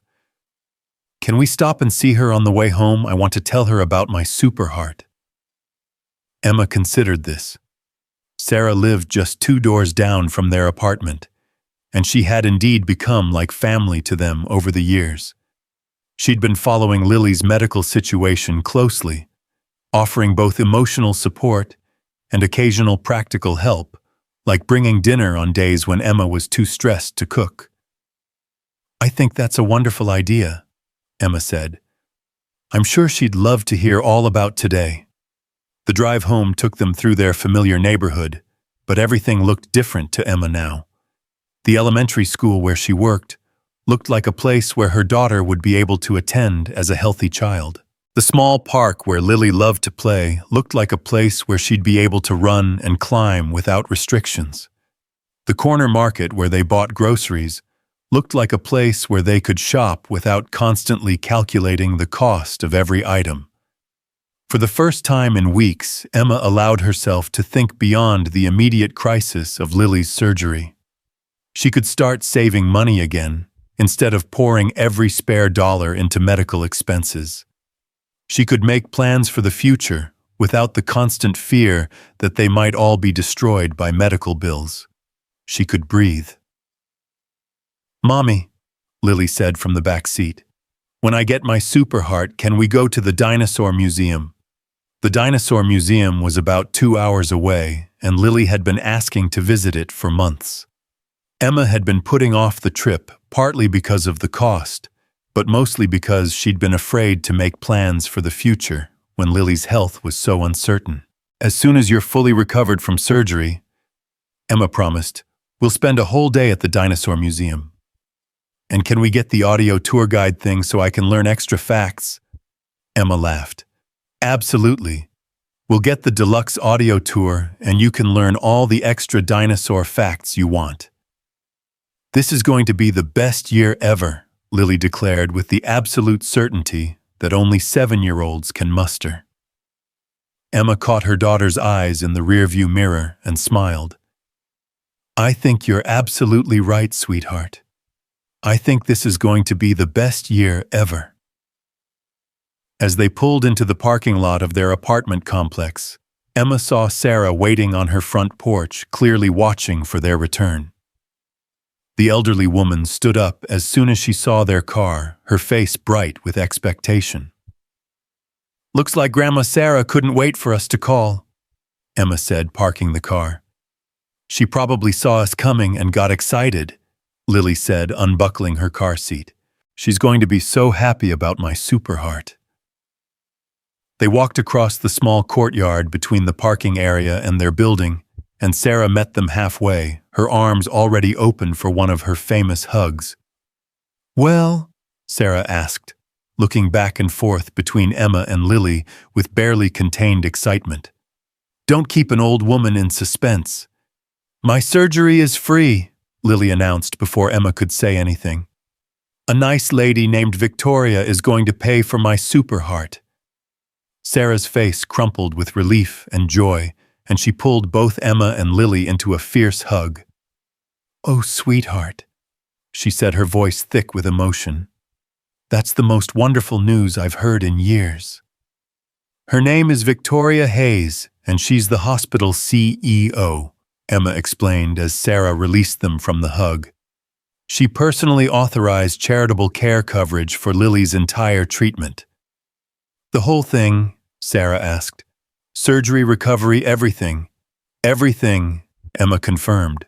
We don't owe a single penny. Sarah pressed her hands to her heart, looking like she might cry. I have been praying for a miracle, and this is exactly what I asked for. Can we tell you about Victoria and Charlotte? Lily asked.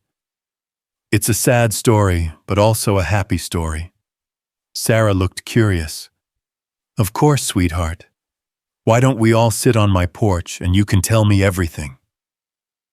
They settled onto Sarah's front porch with Lily perched between Emma and Sarah on the old wooden bench that Sarah had painted bright blue the previous spring. The afternoon sun was warm on their faces, and Emma realized that for the first time in weeks, she felt completely relaxed. So, Victoria used to have a little girl named Charlotte. Lily began launching into her version of the story they'd learned that afternoon. But Charlotte got sick with a heart like mine, and her mommy and daddy couldn't pay for the surgery, so Charlotte died. But now Victoria helps other kids like me so they don't die too. Sarah listened to Lily's explanation with the careful attention she always gave to her stories, occasionally asking questions or making sympathetic comments. Emma found herself marveling again at Lily's ability to understand and explain complex emotional situations. So, Victoria is helping me because of Charlotte, Lily concluded. I think Charlotte would be happy that I'm getting my super heart. I think Charlotte would be very happy, Sarah agreed, wiping tears from her eyes. And I think Victoria is a very special person for turning her sadness into something beautiful. That's what I think too, Lily said with satisfaction. They sat on the porch for another hour talking about the surgery and the recovery process and all the things Lily would be able to do once her heart was fixed. Sarah shared stories about her own granddaughter, who lived across the country but visited every summer. Emma found herself relaxing into the familiar comfort of Sarah's porch and the easy conversation between the three of them. As the afternoon began to turn toward evening, Emma realized that they should probably head home for dinner and to start going through all the information packets they'd received at the hospital. We should probably get going, Emma said reluctantly. We have a lot of paperwork to review, and the surgical coordinator is supposed to call tomorrow morning. Of course, Sarah said. But Emma, I want you to know how proud I am of you. You fought so hard for Lily, and you never gave up. That takes incredible strength. Emma felt tears threaten again. I just did what any mother would do. No, Sarah said firmly. Not every mother would have been as thorough and persistent as you were. Lily is lucky to have you. As they said their goodbyes and walked the short distance to their own apartment, Emma reflected on how much had changed in just one day. This morning she'd woken up facing an impossible financial barrier to her daughter's life-saving surgery. Tonight, she was going to bed knowing that Lily would receive the best possible care without any financial burden on their family. Mommy, Lily said as Emma unlocked their apartment door. Can we call Daddy and tell him about the surgery? Emma paused her hand on the doorknob.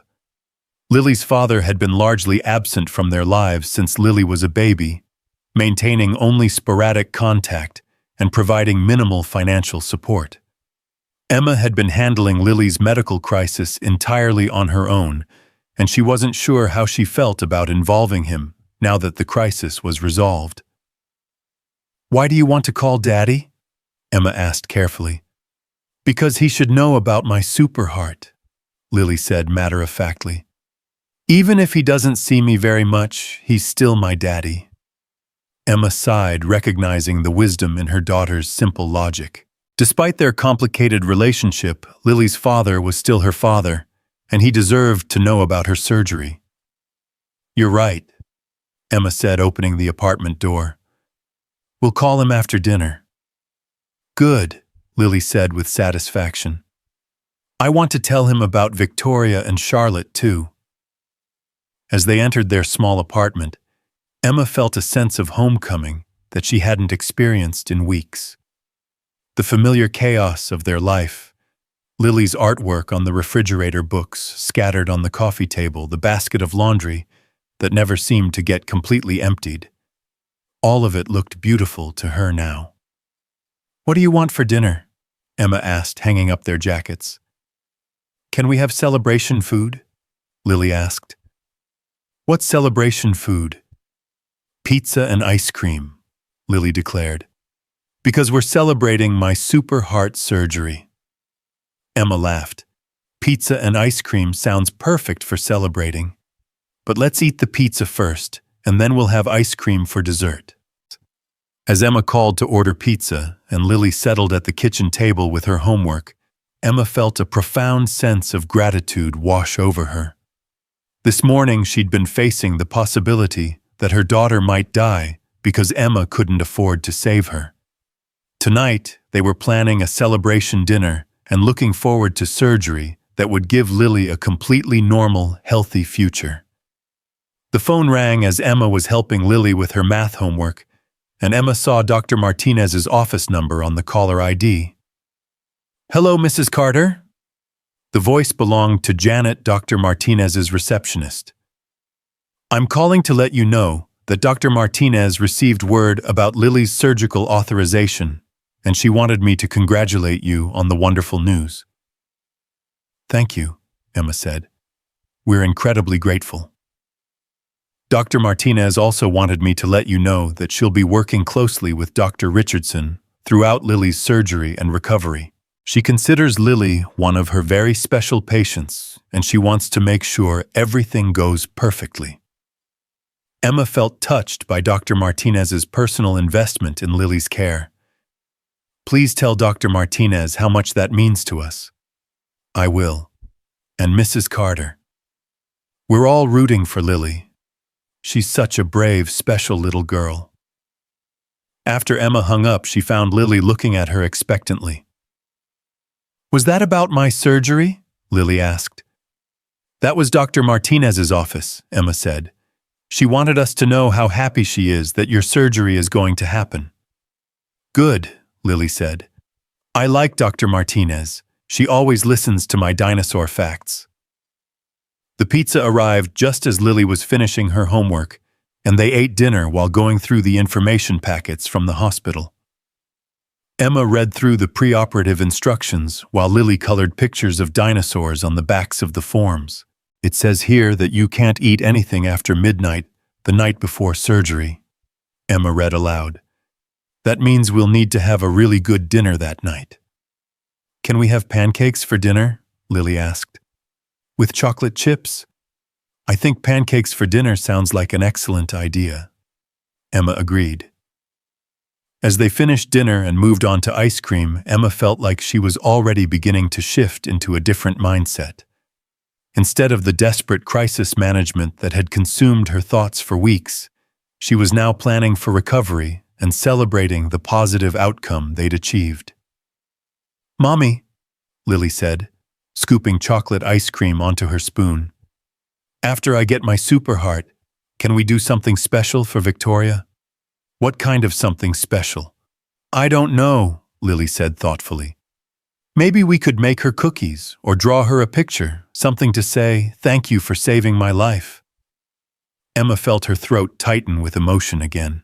Even at 7 years old, Lily understood the magnitude of what Victoria had done for them, and she wanted to express her gratitude in the simple, heartfelt way that children do. I think making something special for Victoria is a wonderful idea, Emma said. What kind of picture do you think she would like? Maybe a picture of Charlotte and me together, Lily said. Since we both have heart problems, we could be like heart sisters. Emma felt tears spring to her eyes at her daughter's innocent but profound understanding of the connection between her situation and Charlotte's tragedy. I think that would be the most beautiful picture in the world, Emma said softly. As they finished their celebration dinner and began getting ready for bed, Emma realized that today had been a turning point, not just in Lily's medical treatment, but in their entire lives. They were no longer a family in crisis, desperately fighting against impossible odds. They were a family looking forward to a bright future, supported by the kindness of people who understood what it meant to help others in their time of greatest need. Mommy, Lily said, as Emma tucked her into bed, I'm excited about getting my super heart, but I'm also a little scared. It's okay to be scared, Emma said, sitting on the edge of Lily's bed. Surgery is a big deal, and it's normal to feel nervous about it. What if something goes wrong? Emma had been dreading this question, but she was determined to be honest with her daughter while still providing comfort and reassurance. Dr. Richardson is an excellent surgeon, Emma said. He's done this operation many times, and he's very good at it. The chances of everything going perfectly are very high. But what if I don't wake up? Lily asked quietly. Emma felt her heart clench at her daughter's fear. Sweetheart, you are going to wake up, and when you do, you're going to have the strongest, healthiest heart, and you'll be able to do anything you want to do. Promise? Emma looked into her daughter's wise brown eyes and made the promise that every parent hopes they'll be able to keep. I promise. Lily smiled and snuggled deeper into her pillows. Okay. I love you, Mommy. I love you too, sweetheart. More than all the dinosaurs and all the museums in the whole world. Lily giggled. That's a lot of dinosaurs. That's how much I love you, Emma said, kissing her daughter goodnight. As Emma turned off the lights and headed to her own room, she felt a sense of peace that had been absent from her life for weeks. Tomorrow would bring new challenges as they prepared for surgery, but tonight, for the first time in a long time, Emma could go to sleep without the crushing weight of impossible choices pressing down on her chest. Lily was going to be okay. Thanks to Victoria's intervention, thanks to Dr. Martinez's excellent care, thanks to Dr. Richardson's surgical skill, and thanks to the small miracles that sometimes occur when good people choose to help others, Lily was going to grow up with a healthy heart and a bright future. The phone rang at exactly 8:30 the next morning, just as Emma was pouring coffee and watching Lily methodically arrange her dinosaur toys in what she claimed was correct geological order across the kitchen table. "Mrs. Carter, this is Jennifer from Dr. Richardson's surgical team. I'm calling to schedule Lily's preoperative appointment and to go over some details about her surgery date." Emma's pulse quickened as she grabbed a pen and notepad. "Yes, thank you for calling. We're ready." "Wonderful. We have an opening this Thursday at 2 o'clock for the preoperative consultation. Will that work for your schedule?" "Absolutely," Emma said, writing down the information. Thursday was only 3 days away. Everything was moving so quickly now that the financial barriers had been removed. "Perfect. During this appointment, you'll meet Dr. Richardson and his surgical team. Lily will have some additional blood work done and will walk you through exactly what to expect on surgery day. Do you have any questions so far?" Emma glanced at the list of questions she'd been compiling in her head since yesterday. "Will we find out the exact surgery date at that appointment?" "Yes, we should have that confirmed by Thursday. We're looking at early next week, most likely Tuesday or Wednesday. I know that seems fast, but Dr. Richardson prefers not to have too much time between the preoperative consultation and the actual procedure, especially with pediatric patients." Emma nodded, even though Jennifer couldn't see her. She understood the reasoning. Too much time to think and worry could be harder on both the patient and the family. "What time should we arrive on Thursday?" Emma asked. "Please arrive at 1:30. The appointment itself will take about 2 hours, and we like to have families arrive early so they don't feel rushed." After Emma finished the call and hung up, she found Lily watching her with intense curiosity. "Was that about my surgery?" Lily asked, looking up from her dinosaur arrangement. "That was Dr. Richardson's team," Emma explained.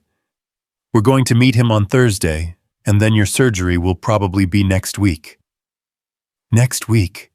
Lily's eyes widened. "That's really soon." "Is that scary or exciting?" Emma asked, sitting down next to her daughter. "Both," Lily said honestly. "Mostly exciting, but a little scary too." Emma pulled Lily onto her lap, careful not to disturb the dinosaur geological timeline spread across the table. "You know what I think feeling both excited and scared is exactly right. It means you understand that this is something important, but you're also looking forward to having your super heart. Will you stay with me the whole time?" "I'll stay with you right up until you go into the operating room," Emma promised, "and I'll be the first person you see when you wake up." "What about during the surgery?" Emma had wondered about this herself. "During the surgery, I'll be in a special waiting room where families wait. Dr. Richardson will send someone to update me regularly so I know how everything is going." Lily nodded thoughtfully. "Can I bring Mr. Socks?" she asked, referring to her favorite stuffed dinosaur, a green triceratops that had been her constant companion since she was 3 years old. "I think Mr. Socks would be excellent company in the hospital," Emma said. "He can wait with me during your surgery and be there when you wake up." "Good," Lily said with satisfaction. "Mr. Socks is very brave. He'll help me be brave too." The rest of the morning passed in a blur of phone calls and preparation. Emma called her supervisor at the elementary school to arrange for time off work, grateful that her principal had always been understanding about Lily's medical appointments. She called her sister in Oregon to share the good news about the surgery being covered, and she called Lily's father as promised. The conversation with Lily's father, Mike, had been typically awkward. He'd expressed appropriate concern and relief about the surgery being covered, but his emotional distance was palpable even over the phone. When Lily talked to him, her excitement about her super heart was met with polite but detached responses that made Emma's chest tighten with protective anger. "Daddy says he might try to visit when I'm in the hospital," Lily reported after hanging up, though her tone suggested she wasn't entirely convinced this would happen. That would be nice, Emma said carefully, not wanting to make promises about Mike's behavior that she couldn't guarantee he'd keep. It's okay if he doesn't come, Lily said, with the matter-of-fact resilience that sometimes broke Emma's heart. I have you and Grandma Sarah and all the doctors and nurses. That's a lot of people taking care of me.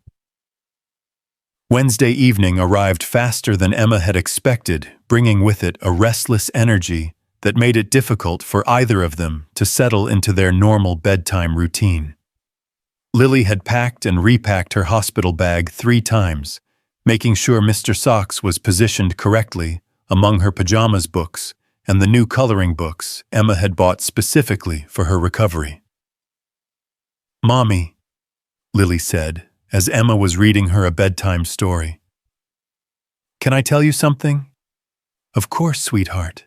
You can tell me anything. I've been thinking about Charlotte a lot, Lily said quietly. Victoria's little girl. Emma closed the book and gave Lily her full attention. What have you been thinking about her? I keep wondering if she was scared about her surgery, and if she knew that her mommy and daddy were trying really hard to help her. Emma felt her throat tighten.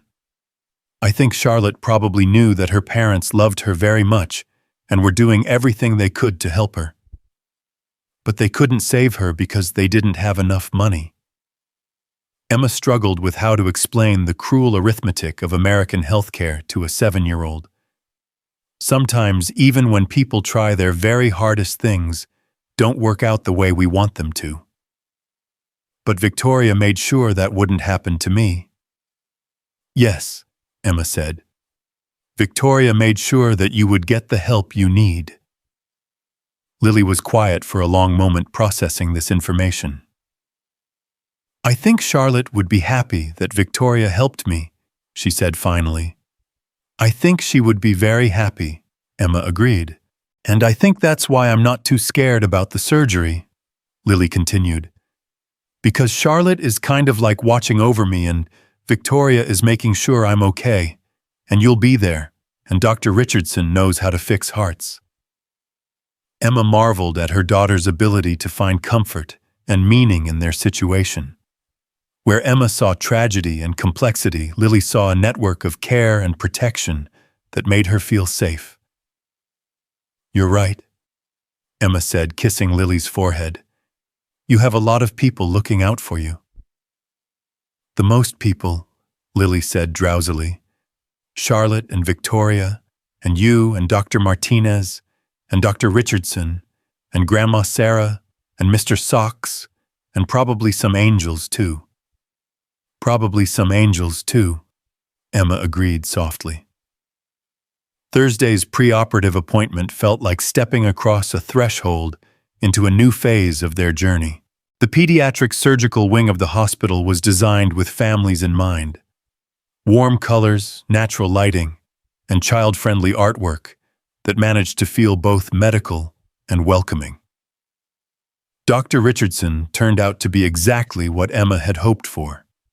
A man in his early 50s with kind eyes, steady hands, and the kind of calm confidence that immediately put both patients and families at ease. He spent nearly an hour with them explaining the surgical procedure in terms that Lily could understand, while also providing Emma with the detailed medical information she needed. The good news, Dr. Richardson said, showing them a simplified diagram of Lily's heart defect, is that this is a repair I've performed hundreds of times. The success rate is excellent and most children recover very quickly. How long will the surgery take? Emma asked. About 4 to 5 hours, Dr. Richardson said. I know that seems like a long time, but cardiac surgery requires patience and precision. I'd rather take the time to do everything perfectly than rush through any part of the procedure. Lily had been listening intently to this explanation, her dinosaur coloring book forgotten in her lap. Dr. Richardson, she said, will my heart look different after you fix it? From the outside, it will look exactly the same, Dr. Richardson said. But on the inside, it will work much better. Think of it like fixing the engine in a car. The car looks the same, but it runs much more smoothly. Like a super engine. Exactly like a super engine, Dr. Richardson agreed with a smile. The appointment included additional blood work, which Lily tolerated with the practiced stoicism she'd developed over the past year of medical procedures. Sarah, the phlebotomist who had become Lily's favorite, was working that day and managed to draw the blood on the first try using the butterfly needles that Lily preferred. "There you go, brave girl," Sarah said as she labeled the blood tubes. "Dr. Richardson is going to take excellent care of you." "I know," Lily said matter-of-factly. "Everyone keeps telling me that, so it must be true." As they prepared to leave, Dr. Richardson's nurse coordinator handed Emma a detailed packet of pre-operative instructions and hospital logistics. "Surgery is scheduled for Tuesday morning at 7:30, she said. "You'll need to arrive at the hospital by 5:30 for check-in and preparation." 5:30 in the morning, Emma asked, trying to process the early start time. "I know it's early," the coordinator said sympathetically. "But Dr. Richardson likes to schedule pediatric surgeries first thing in the morning when everyone is fresh and alert. Plus, it minimizes the time Lily has to go without eating." Emma nodded, making mental notes about their new schedule. 5:30 arrival meant they'd need to wake up around 4 o'clock, which meant they should probably go to bed extra early on Monday night. "Will Victoria be there?" Lily asked suddenly. The nurse coordinator looked surprised by the question. "Ms. Hayes, I'm not sure. Would you like me to ask her?" "She said she wanted to make sure I got the best care," Lily explained. "And I think she might want to know how my surgery goes because of Charlotte." Emma felt touched by Lily's intuitive understanding of Victoria's emotional investment in her case. "That's very thoughtful of you to think of that, sweetheart." "I'll let Ms. Hayes know about the surgery schedule," the coordinator promised. "I'm sure she'll want to follow your progress." The drive home from the hospital felt different than their previous trips. Instead of the anxiety and uncertainty that had characterized their earlier visits, Emma felt a sense of purposeful momentum. They had a plan, a date, a surgical team, and everything was moving forward exactly as it should. "Mommy," Lily said from the back seat, "can we stop at the store? I want to get something for Victoria." "What kind of something?" "I want to make her a card to say thank you, but I need special paper and crayons," Lily explained. "The really good kind that don't break when you press hard." Emma smiled, remembering her own childhood preference for the large box of Crayola crayons with the built-in sharpener.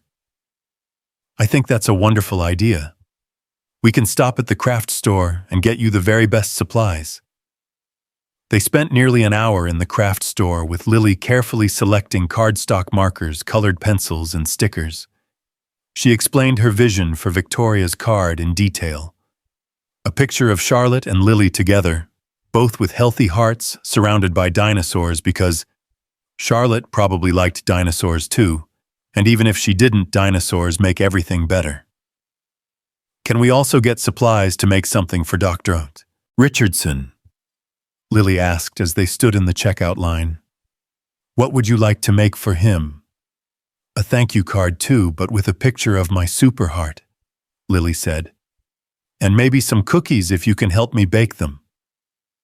Emma felt a surge of pride at her daughter's thoughtfulness. Even in the midst of her own medical crisis, Lily was thinking about how to express gratitude to the people who were helping her. "I think baking cookies for Dr. Richardson is a perfect idea," Emma said. "We can make them Monday afternoon after we've done all our pre-surgery preparation." Saturday and Sunday passed in a blur of preparation and anticipation. Emma washed and organized Lily's hospital clothes, making sure everything was comfortable and easy to put on. She stocked up on groceries so they wouldn't have to worry about shopping during Lily's recovery. She arranged for Sarah to water their plants and collect their mail while they were focused on the hospital. Lily spent most of the weekend working on her thank you cards, approaching the project with the intense concentration she brought to all her artistic endeavors. Emma watched her daughter carefully color and recolor the picture of Charlotte and Lily together, erasing and adjusting until she had exactly the image she wanted. "This is Charlotte," Lily explained, pointing to one of the figures in her drawing. "She has brown hair like Victoria and she's 7 like me. And this is me, and we both have super hearts that work perfectly." "It's beautiful, sweetheart," Emma said, studying the carefully drawn picture. "I think Victoria is going to treasure this." "Do you think Charlotte can see it somehow?" Lily asked. "Like, do you think she knows that I'm getting my super heart because Victoria helped me?" Emma paused, considering how to answer this profound question. "I think love has a way of continuing even when people can't be with us anymore," she said carefully. "So yes, I think Charlotte knows, and I think she's happy." Sunday evening brought a phone call from Victoria herself, checking in on their preparation and asking if they had any last-minute questions or concerns. "How are you feeling about Tuesday?" Victoria asked after she'd spoken with Emma for a few minutes. "Nervous, but ready," Emma said honestly. "Lily seems remarkably calm about the whole thing."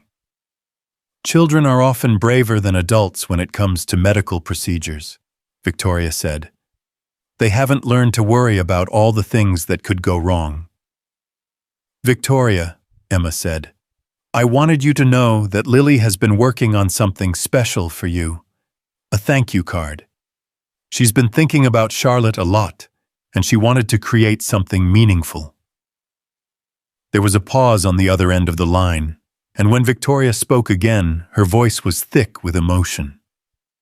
"That's incredibly sweet of her. I would be honored to receive anything Lily has made. Would you like to talk to her?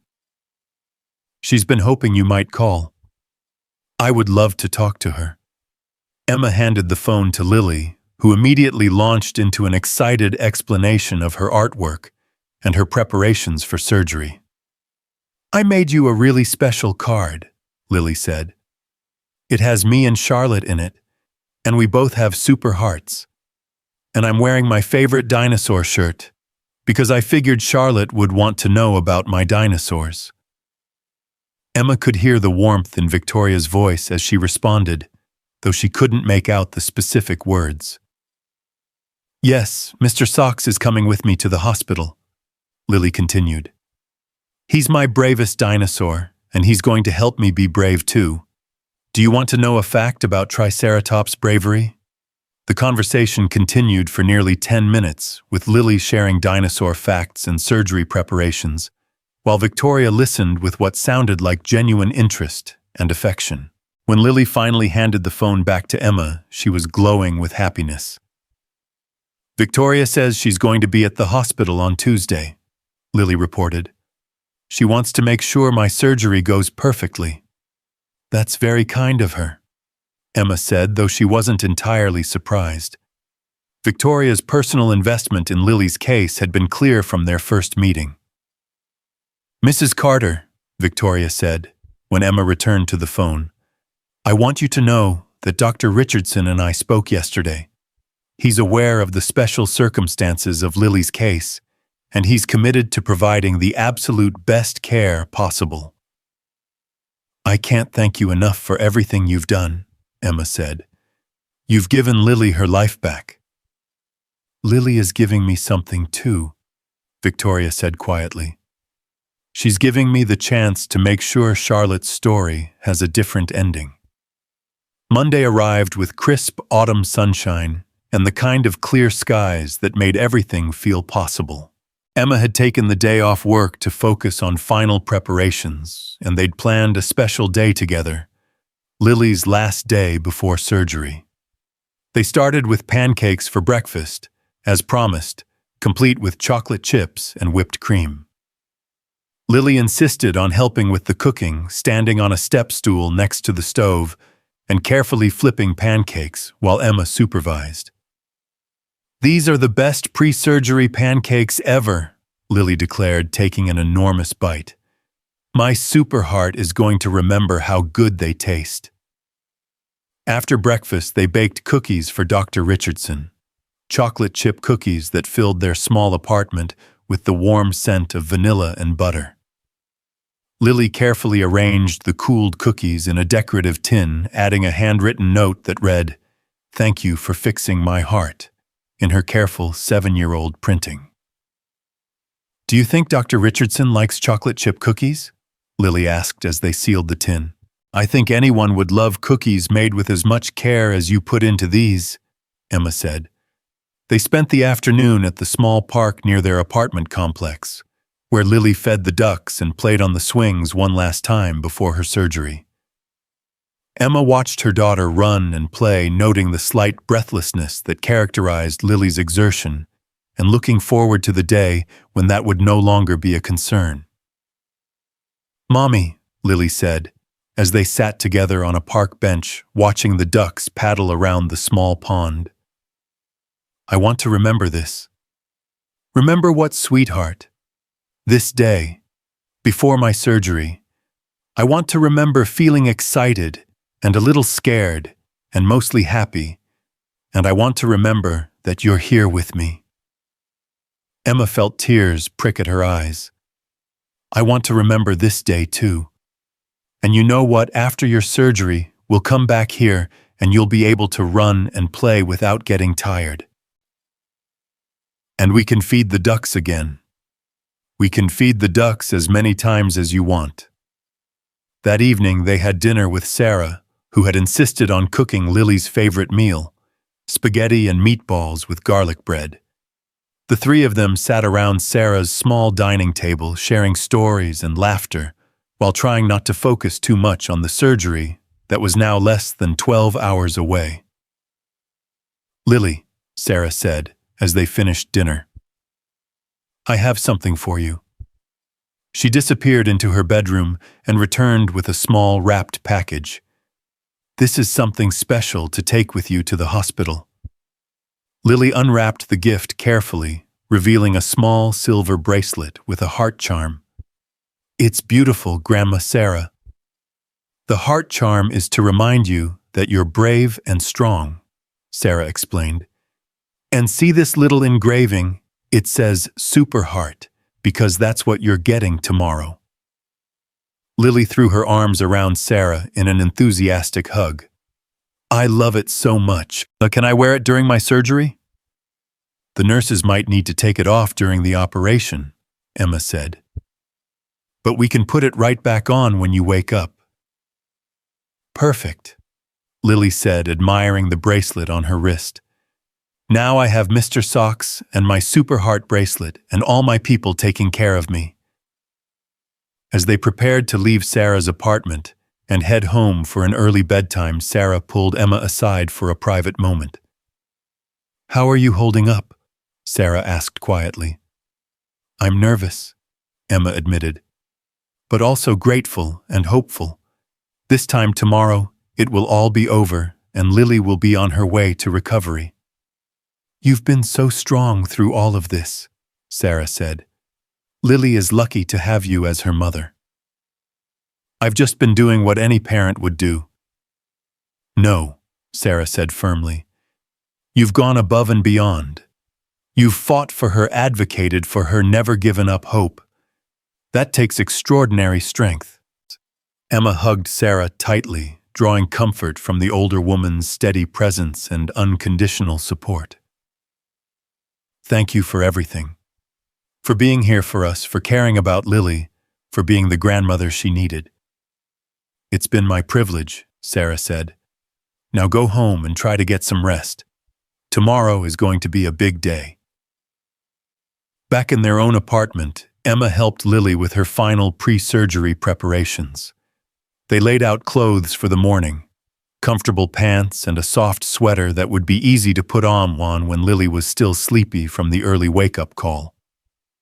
They double-checked the hospital bag, making sure Mr. Socks was positioned where Lily could easily reach him. "Mommy," Lily said, as Emma was tucking her into bed. Can you tell me the story about the brave dinosaur princess? Emma smiled, recognizing Lily's request for their favorite made-up bedtime story. A tale about a triceratops princess who had to be very brave to save her kingdom from a terrible storm. Once upon a time, Emma began settling next to Lily's bed. There was a brave princess dinosaur named Lily who lived in a beautiful kingdom where all the dinosaurs were happy and safe. What kind of dinosaur was she? Lily prompted, even though they both knew the answer. She was a triceratops, of course, with the most beautiful frill and the strongest horns in the whole kingdom. But one day, a terrible storm came to the kingdom, and all the other dinosaurs were scared. Emma continued the familiar story, watching, as Lily's eyes grew heavy with sleep. The tale always ended the same way, with Princess Lily being brave enough to face the storm and discovering that she was stronger than she knew, saving her kingdom and earning the love and respect of all the other dinosaurs. And everyone lived happily ever after, Emma concluded softly, because Princess Lily was brave enough to do the hard thing that needed to be done. Just like tomorrow, Lily murmured drowsily. I'm going to be brave like Princess Lily. You're going to be the bravest, Emma agreed, kissing her daughter's forehead. Braver than any dinosaur princess who ever lived. I love you, Mommy, Lily whispered. I love you too, sweetheart, more than all the stars in the sky. That's a lot of stars, Lily said with a sleepy smile. That's how much I love you, Emma said. As Lily drifted off to sleep, Emma sat in the quiet apartment and tried to process everything that had led them to this moment. 6 weeks ago, they'd been a family facing an impossible choice between Lily's life and financial survival. Now, thanks to Victoria's intervention and the dedication of an entire medical team, they were hours away from giving Lily the healthy future she deserved. Emma thought about Charlotte, the little girl whose tragedy had become the catalyst for Lily's salvation. She thought about Victoria, who had transformed her grief into a mission to help other families. She thought about Dr. Martinez and Dr. Richardson and all the other medical professionals who had chosen careers dedicated to healing children. Most of all, she thought about Lily. Brave, curious, optimistic Lily who faced tomorrow's surgery with the same matter-of-fact courage she brought to everything else in her life. Her daughter was going to wake up tomorrow with a healthy heart and unlimited possibilities for her future. Emma set her alarm for 4 o'clock and tried to settle into sleep, knowing that tomorrow would bring the resolution they'd been fighting toward for so long. In just a few hours, they would be at the hospital, beginning the day that would change everything. As she finally drifted off to sleep, Emma's last conscious thought was a prayer of gratitude for Victoria's compassion, for Dr. Richardson's skill, for the chance to give her daughter the future she deserved, and for the small miracles that sometimes occur when people choose to help others in their darkest moments. The alarm clock's harsh buzzing at 4 o'clock seemed almost offensive in the pre-dawn darkness, but Emma was already awake, having spent the last hour listening to Lily's peaceful breathing and trying to calm her own racing heart. Today was the day that would change everything. Lily, sweetheart, Emma whispered gently, shaking her daughter's shoulder. It's time to wake up. Lily's eyes opened slowly, and for a moment she looked confused about why she was being awakened in what felt like the middle of the night. Then understanding dawned across her face. Surgery day, she asked, her voice thick with sleep. Surgery day, Emma confirmed, trying to inject confidence and calm into her voice. Your super heart day. Lily sat up in bed, suddenly more alert. Is it really 4 o'clock in the morning? It really is, but remember what Dr. Richardson said. Early surgery means you get the very best care when everyone is fresh and ready. Emma had laid out Lily's clothes the night before: soft leggings, a comfortable sweater, and her lucky dinosaur socks. Lily dressed quietly, moving with the careful deliberation of someone who understood the significance of the day ahead. "Can I brush my teeth?" Lily asked. "You can brush your teeth, but remember you can't eat or drink anything until after your surgery," Emma reminded her. "I remember. My tummy feels funny anyway, like there are butterflies having a dance party in there." Emma smiled at the description. "That's just your body's way of telling you that today is important. Even your butterflies are excited about your super heart." They moved through their morning routine with quiet efficiency. Emma had already showered and dressed, and she double-checked their hospital bag one more time. Mr. Socks positioned prominently at the top. Lily's special bracelet from Sarah tucked safely in a side pocket, the thank you cards and cookies for Victoria and Dr. Richardson. "Mommy," Lily said as they prepared to leave their apartment, "can we say goodbye to everything?" "What do you mean, sweetheart?" "Like goodbye to my room the way it is now, because when I come home I'll have my super heart and everything will be different." Emma felt her throat tighten with emotion. "That's a beautiful idea. Let's say goodbye." They walked through their small apartment together, with Lily solemnly saying goodbye to her bedroom, the kitchen where they'd made countless meals together, the living room where they'd read stories and watched movies. It felt like a ritual, a way of acknowledging that they were crossing a threshold into a new chapter of their lives. "Goodbye, old heart," Lily said, suddenly pressing her hand to her chest. "Thank you for working so hard for 7 years. Now you get to become a super heart." Emma had to turn away to wipe tears from her eyes. Her daughter's capacity for gratitude and optimism continued to astound her. The drive to the hospital was quiet, with Lily dozing in her car seat and Emma navigating the empty pre-dawn streets. County General looked different at 5 in the morning. Fewer cars in the parking lot, dimmer lighting in the windows, an air of calm purpose rather than the busy energy of daytime hospital activity. "We're here," Emma said softly as she parked the car. Lily opened her eyes and looked out at the hospital building. "It looks different when it's still dark outside." "Everything looks different in the early morning," Emma agreed. "But it's the same hospital with the same wonderful doctors and nurses who are going to take excellent care of you." The pediatric surgical check-in area was located on the 2nd floor, and Emma was relieved to find it warm and welcoming despite the early hour. Soft lighting and cheerful artwork made the space feel less clinical, and the staff member at the reception desk greeted them with genuine warmth. "Good morning, you must be Lily Carter," the receptionist said with a smile. "We've been looking forward to meeting you."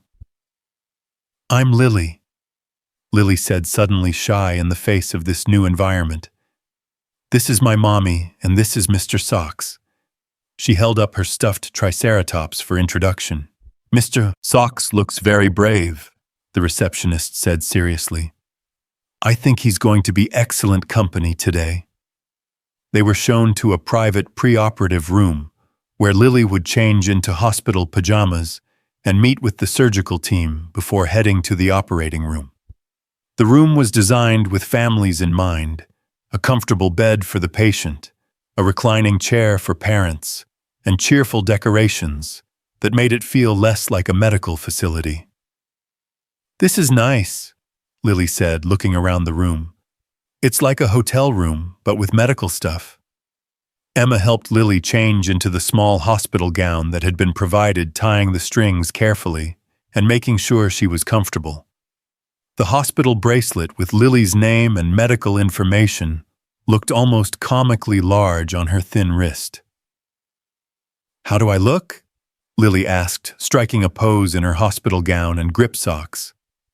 "You look like the bravest patient in the whole hospital," Emma said.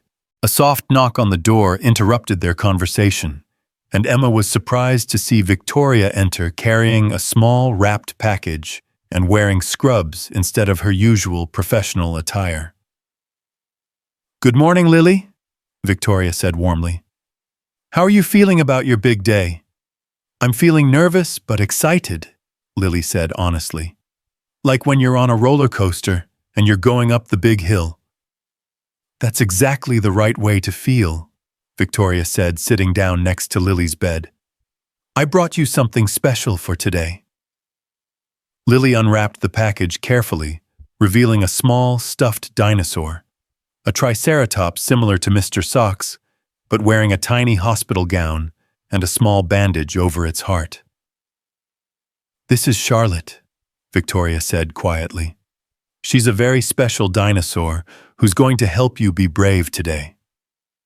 Lily held the small dinosaur, carefully examining the tiny hospital gown and the heart bandage. "She's named after your little girl." "Yes," Victoria said, her voice thick with emotion. "I thought Charlotte would want to be here with you today to help you be brave." "Can she stay with me during the surgery?"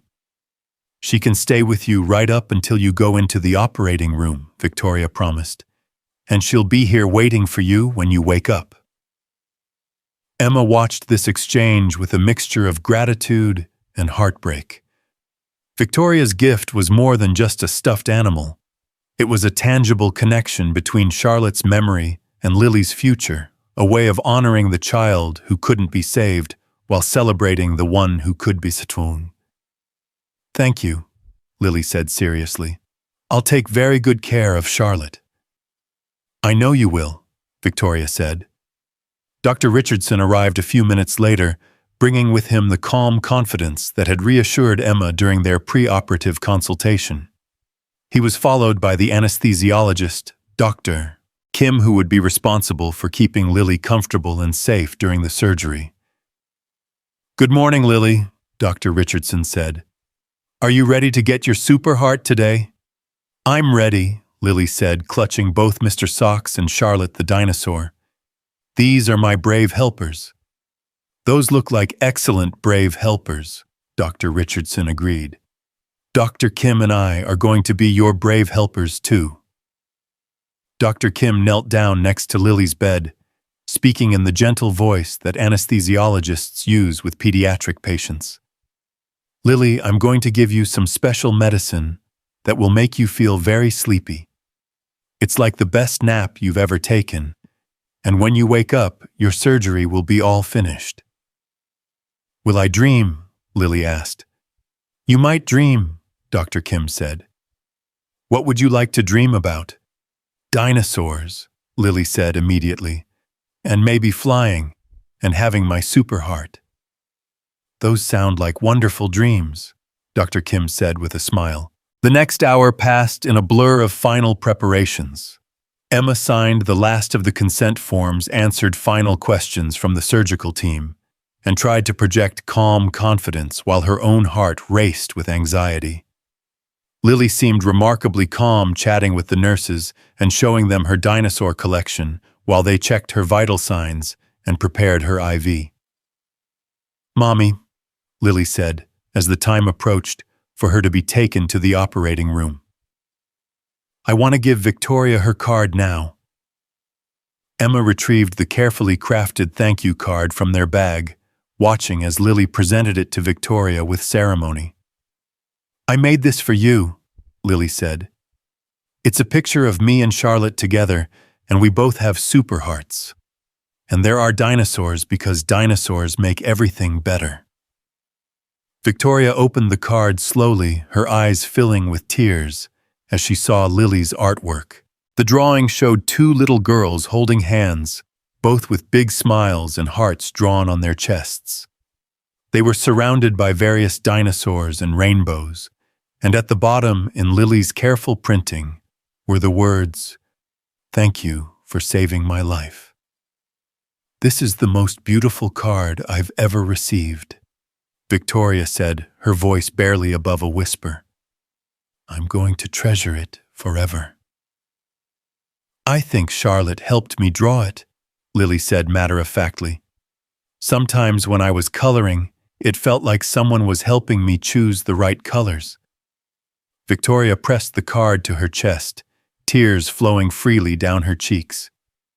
I think Charlotte did help you, and I think she's very happy that you're getting your super heart today. A transport team arrived to take Lily to the operating room, and Emma felt her stomach drop with the reality that this moment had finally arrived. For weeks, she'd been fighting to reach this point, and now it was here. This is it, sweetheart, Emma said, leaning down to kiss Lily's forehead. I'm so proud of how brave you've been through all of this. You've been brave too, Mommy, Lily said. You never gave up on getting me my super heart. I will never give up on you, Emma promised. Never, ever. I know, Lily said with complete confidence. That's why I'm not scared. As the transport team wheeled Lily's bed toward the operating room, she waved goodbye to Emma and Victoria, clutching Charlotte the dinosaur in one hand and Mr. Socks in the other. See you when I wake up, Lily called out, with my super heart. Emma watched her daughter disappear through the operating room doors, and for a moment, she felt like her own heart might stop beating. The child who had been her constant companion for 7 years was now in the hands of the surgical team, and all Emma could do was wait and hope and pray. Victoria appeared at her elbow, gently guiding her toward the family waiting area. She's going to be fine, Victoria said quietly. Dr. Richardson is the best, and Lily is strong and healthy. Everything is going to be perfect. The surgical waiting area was designed for long vigils with comfortable seating, natural lighting, and quiet corners where families could find privacy during difficult hours. Emma and Victoria settled into chairs near a window overlooking the hospital gardens, and Emma tried to focus on the peaceful view rather than the anxiety churning in her stomach. How long did you say the surgery would take? Emma asked. 4 to 5 hours, Victoria said. Dr. Richardson will send updates every hour so you know how everything is progressing. Emma nodded, though 5 hours felt like an eternity. She pulled out her phone to text Sarah and Lily's father, letting them know that the surgery had started and that she would update them throughout the day. Emma, Victoria said quietly. Can I tell you something about Charlotte? Emma looked at her, seeing the grief and love that Victoria carried for her lost daughter. Of course. When Charlotte was diagnosed with her heart defect, she was about 6 years old. Like Lily, she was brave and curious and optimistic about everything. She never complained about the doctor visits or the restrictions on her activities. She just accepted it all with this incredible grace. Victoria paused, looking out the window at the hospital gardens. We tried everything to get her the surgery she needed. I took out loans, applied for assistance programs, started fundraising campaigns. But it was never enough. And by the time we finally scraped together the money, her condition had deteriorated too much. Emma felt tears gathering in her eyes as she listened to Victoria's story. She died believing that we would find a way to save her, Victoria continued. Right up until the end, she was asking when her surgery was scheduled, making plans for what she would do when her heart was fixed. She never lost hope. I'm so sorry, Emma whispered. After Charlotte died, I made a promise, Victoria said, turning to look directly at Emma. I promised that I would never let another family go through what we went through. That's why I chose hospital administration instead of clinical practice. I wanted to be in a position to make decisions that could save lives. Emma understood now why Victoria had been so determined to help them, why she had personally involved herself in Lily's case. Charlotte's death gave Lily life. In a way, yes, Victoria said. And that gives Charlotte's death meaning. It transforms her tragedy into something that saves other children. They sat in comfortable silence for a while, both lost in their own thoughts. Emma found herself thinking about the interconnectedness of their stories, how Charlotte's death had led to Victoria's career choices, which had led to her position as hospital CEO, which had led to her ability to authorize Lily's surgery. It was as if Charlotte's life had been a stone thrown into a pond, creating ripples that had finally reached Lily 7 years later. The first surgical update came exactly 1 hour after Lily had been taken to the operating room. A nurse from Dr. Richardson's team appeared in the waiting area looking for Emma. "Mrs. Carter, I have an update from Dr. Richardson. The surgery is progressing exactly as planned. Lily is doing beautifully, and Dr. Richardson is very pleased with how everything is going so far." Emma felt a wave of relief wash over her. "How much longer do you think it will be?" "Probably another 3 to 4 hours, the nurse said. "But everything is going perfectly so far." Victoria squeezed Emma's hand as the nurse left. "See, I told you she was going to be fine." Sarah arrived at the hospital around noon bringing sandwiches and coffee for Emma and Victoria. She'd insisted on coming to wait with them, despite Emma's protests that it wasn't necessary. "Lily is like my own granddaughter," Sarah had said. "There's nowhere else I'd rather be today." The three women settled into a comfortable rhythm of waiting, sharing stories about Lily and talking quietly about their hopes for her recovery. Emma was grateful for their company. The hours would have felt endless if she'd been waiting alone. The second surgical update came 2 hours later with equally positive news. Dr. Richardson was repairing the defect exactly as planned, and Lily's vital signs remained strong and stable throughout the procedure. "He's starting the final phase of the surgery now," the nurse reported. "Everything continues to go perfectly." Emma felt like she could finally breathe fully for the first time all day. They were so close to the finish line, so close to giving Lily the healthy future she deserved. The third and final update came 4.5 hours after the surgery had begun. Dr. Richardson himself appeared in the waiting area still wearing his surgical scrubs and cap, his face bright with satisfaction. "Emma," he said, approaching their small group with a smile, "I have wonderful news. Lily's surgery was a complete success. The repair went exactly as planned, and her heart is now functioning perfectly." Emma felt her knees go weak with relief. "She's okay. She's really okay." "She's more than okay," Dr. Richardson said warmly. "She's perfect. The defect has been completely repaired, and her heart is now as strong and healthy as any child's. She's going to be able to do anything she wants to do." Victoria wiped tears from her eyes, and Sarah let out a small cheer of joy. Emma felt like she might collapse from the overwhelming relief and gratitude flooding through her. "When can I see her?" Emma asked. "She's in recovery now, just waking up from the anesthesia," Dr. Richardson said. "Give us about 30 minutes to make sure she's fully awake and comfortable, and then you can see her." "How is she feeling?" "Groggy but alert," Dr. Richardson said with a chuckle. "The first thing she asked about when she woke up was whether she had her super heart yet. When I told her yes, she asked if she could see Mr. Socks." Emma laughed through her tears. "That sounds exactly like Lily." "She's an extraordinary little girl," Dr. Richardson said, "and she's going to have an extraordinary life with her new healthy heart." The 30 minutes until Emma could see Lily felt like the longest of her life, but finally, a nurse appeared to escort her to the recovery area. Victoria and Sarah opted to wait a bit longer, giving Emma and Lily time for their first private reunion. Emma followed the nurse through a series of corridors to the pediatric recovery unit, her heart pounding with anticipation.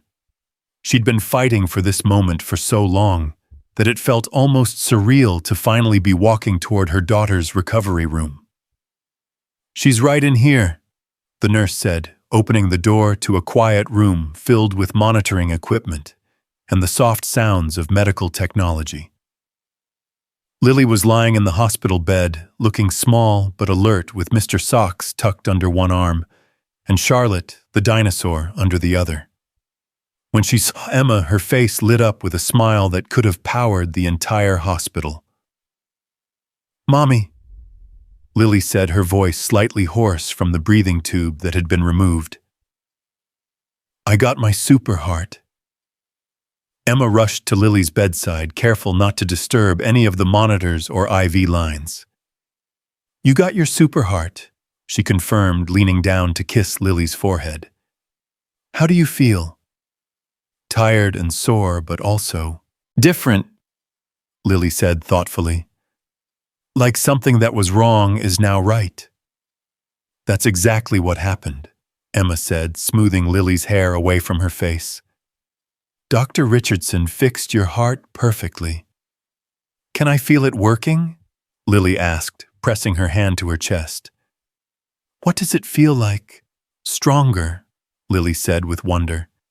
"Like it's not working so hard anymore." Emma felt tears of joy streaming down her face as she looked at her daughter, alive, alert, and already feeling the benefits of her repair.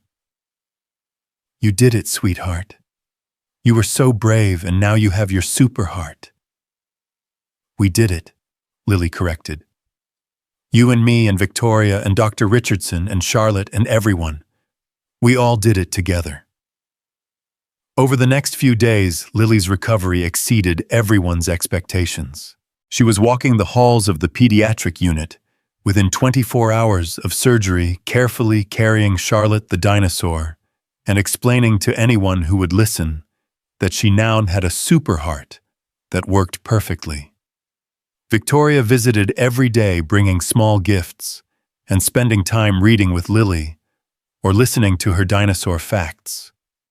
It was clear that their relationship had evolved beyond patient and administrator to something approaching family. "Victoria," Lily said on their third day in the hospital, "I have an idea." "What kind of idea?" Victoria asked, settling into the chair next to Lily's bed. "I think we should start a club for kids who need heart surgery, but their families can't pay for it. Like Charlotte's Club or something like that." Victoria's eyes filled with tears at Lily's suggestion. "That's a beautiful idea, Lily. And we could have dinosaur mascots because dinosaurs are brave and strong like kids with super hearts." Lily continued, warming to her theme. "And maybe we could make cards for the kids to help them be brave." Emma watched this conversation with amazement. Her 7-year-old daughter, barely 3 days out of major heart surgery, was already thinking about how to help other children facing the same challenges. "I think Charlotte's Club is a wonderful idea," Victoria said. "Would you like to help me start it?" "Yes," Lily said enthusiastically. "Charlotte would want us to help other kids get their super hearts too." Victoria looked at Emma over Lily's head, and Emma could see the profound impact that Lily's words had on her. Charlotte's death was being transformed not just into a single act of charity, but into an ongoing mission to help other families. "We'll call it Charlotte's Super Heart Initiative," Victoria said. "And you can be our first junior advisor." "What's a junior advisor?" "Someone who helps make important decisions and gives good ideas," Victoria explained. "I think you'll be excellent at that job." On their final day in the hospital, Dr. Richardson performed one last examination and declared Lily ready to go home. Her incision was healing perfectly, her heart function was excellent, and her energy levels were already higher than they'd been before the surgery.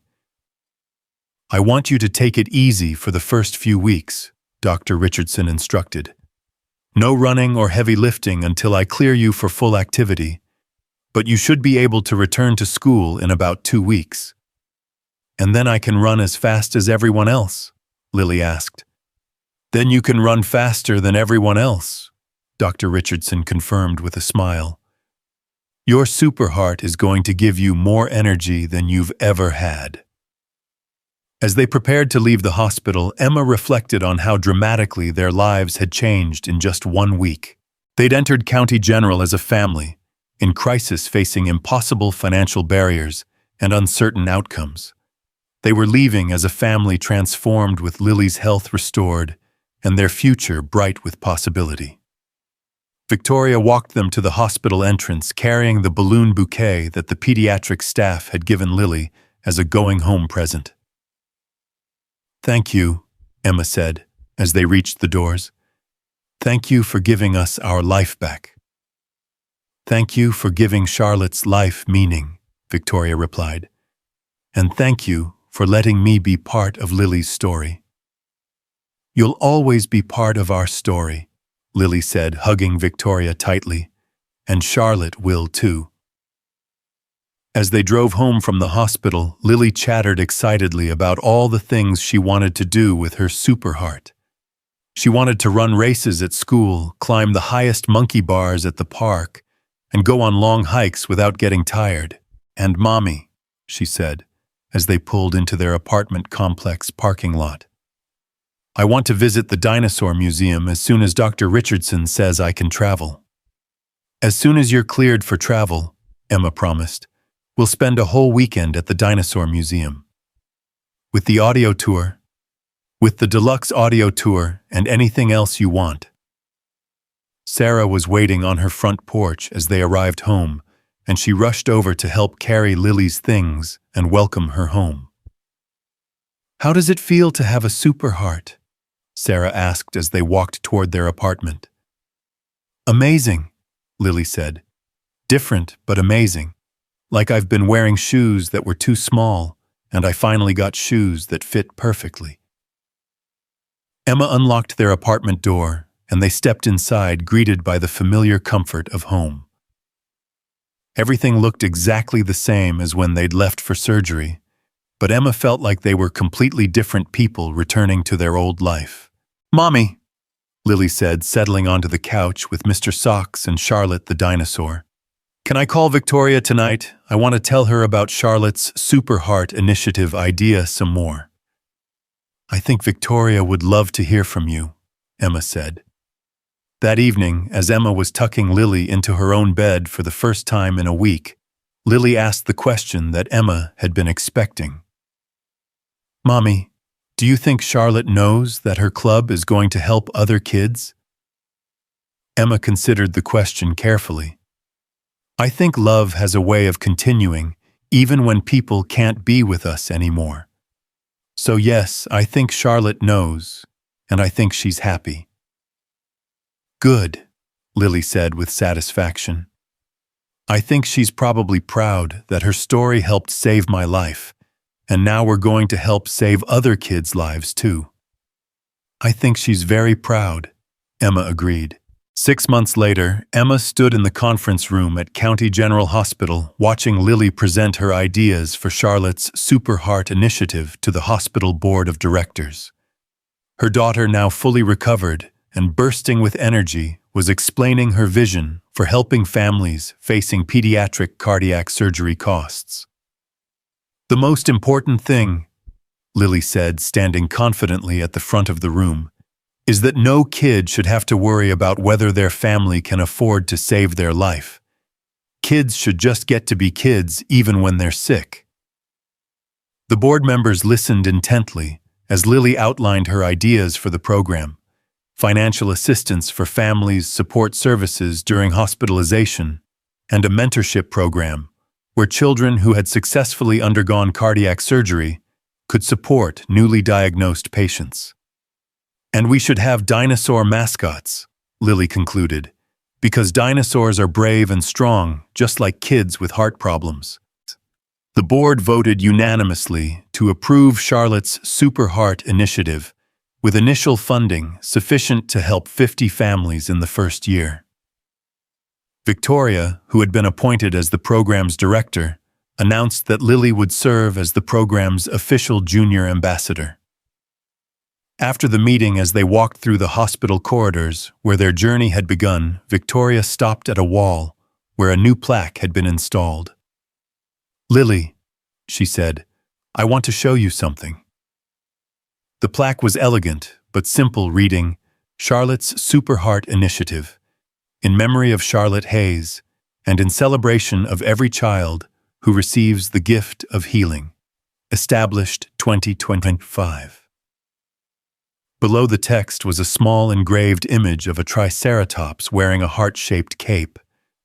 "It's perfect," Lily said softly, tracing the dinosaur image with her finger.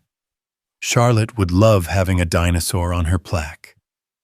"I think she would too," Victoria agreed. As they left the hospital that day, Emma reflected on the extraordinary journey that had brought them to this point. What had begun as a desperate fight to save her daughter's life had become a mission to help other families facing the same impossible choices. Lily skipped ahead of them toward the parking lot, her energy boundless and her future limitless. She turned back to call to Emma and Victoria, her voice bright with excitement. "Come on, I want to go home and work on the welcome packets for the first Charlotte's Club families. We have super hearts to help create." Emma and Victoria exchanged a look of profound satisfaction and joy. Charlotte's death had been transformed into a legacy of life, hope, and healing that would touch countless families in the years to come. And at the center of it all was Lily, brave, compassionate, and alive with her super heart beating strong and steady, ready to help change the world one family at a time. As Emma watched her daughter run toward their car, she whispered a quiet thank you to Charlotte, whose brief life had created ripples of love that would extend far into the future, saving children and strengthening families for generations to come. The circle was complete. Charlotte's story had become Lily's salvation, and Lily's story would become hope for countless other children.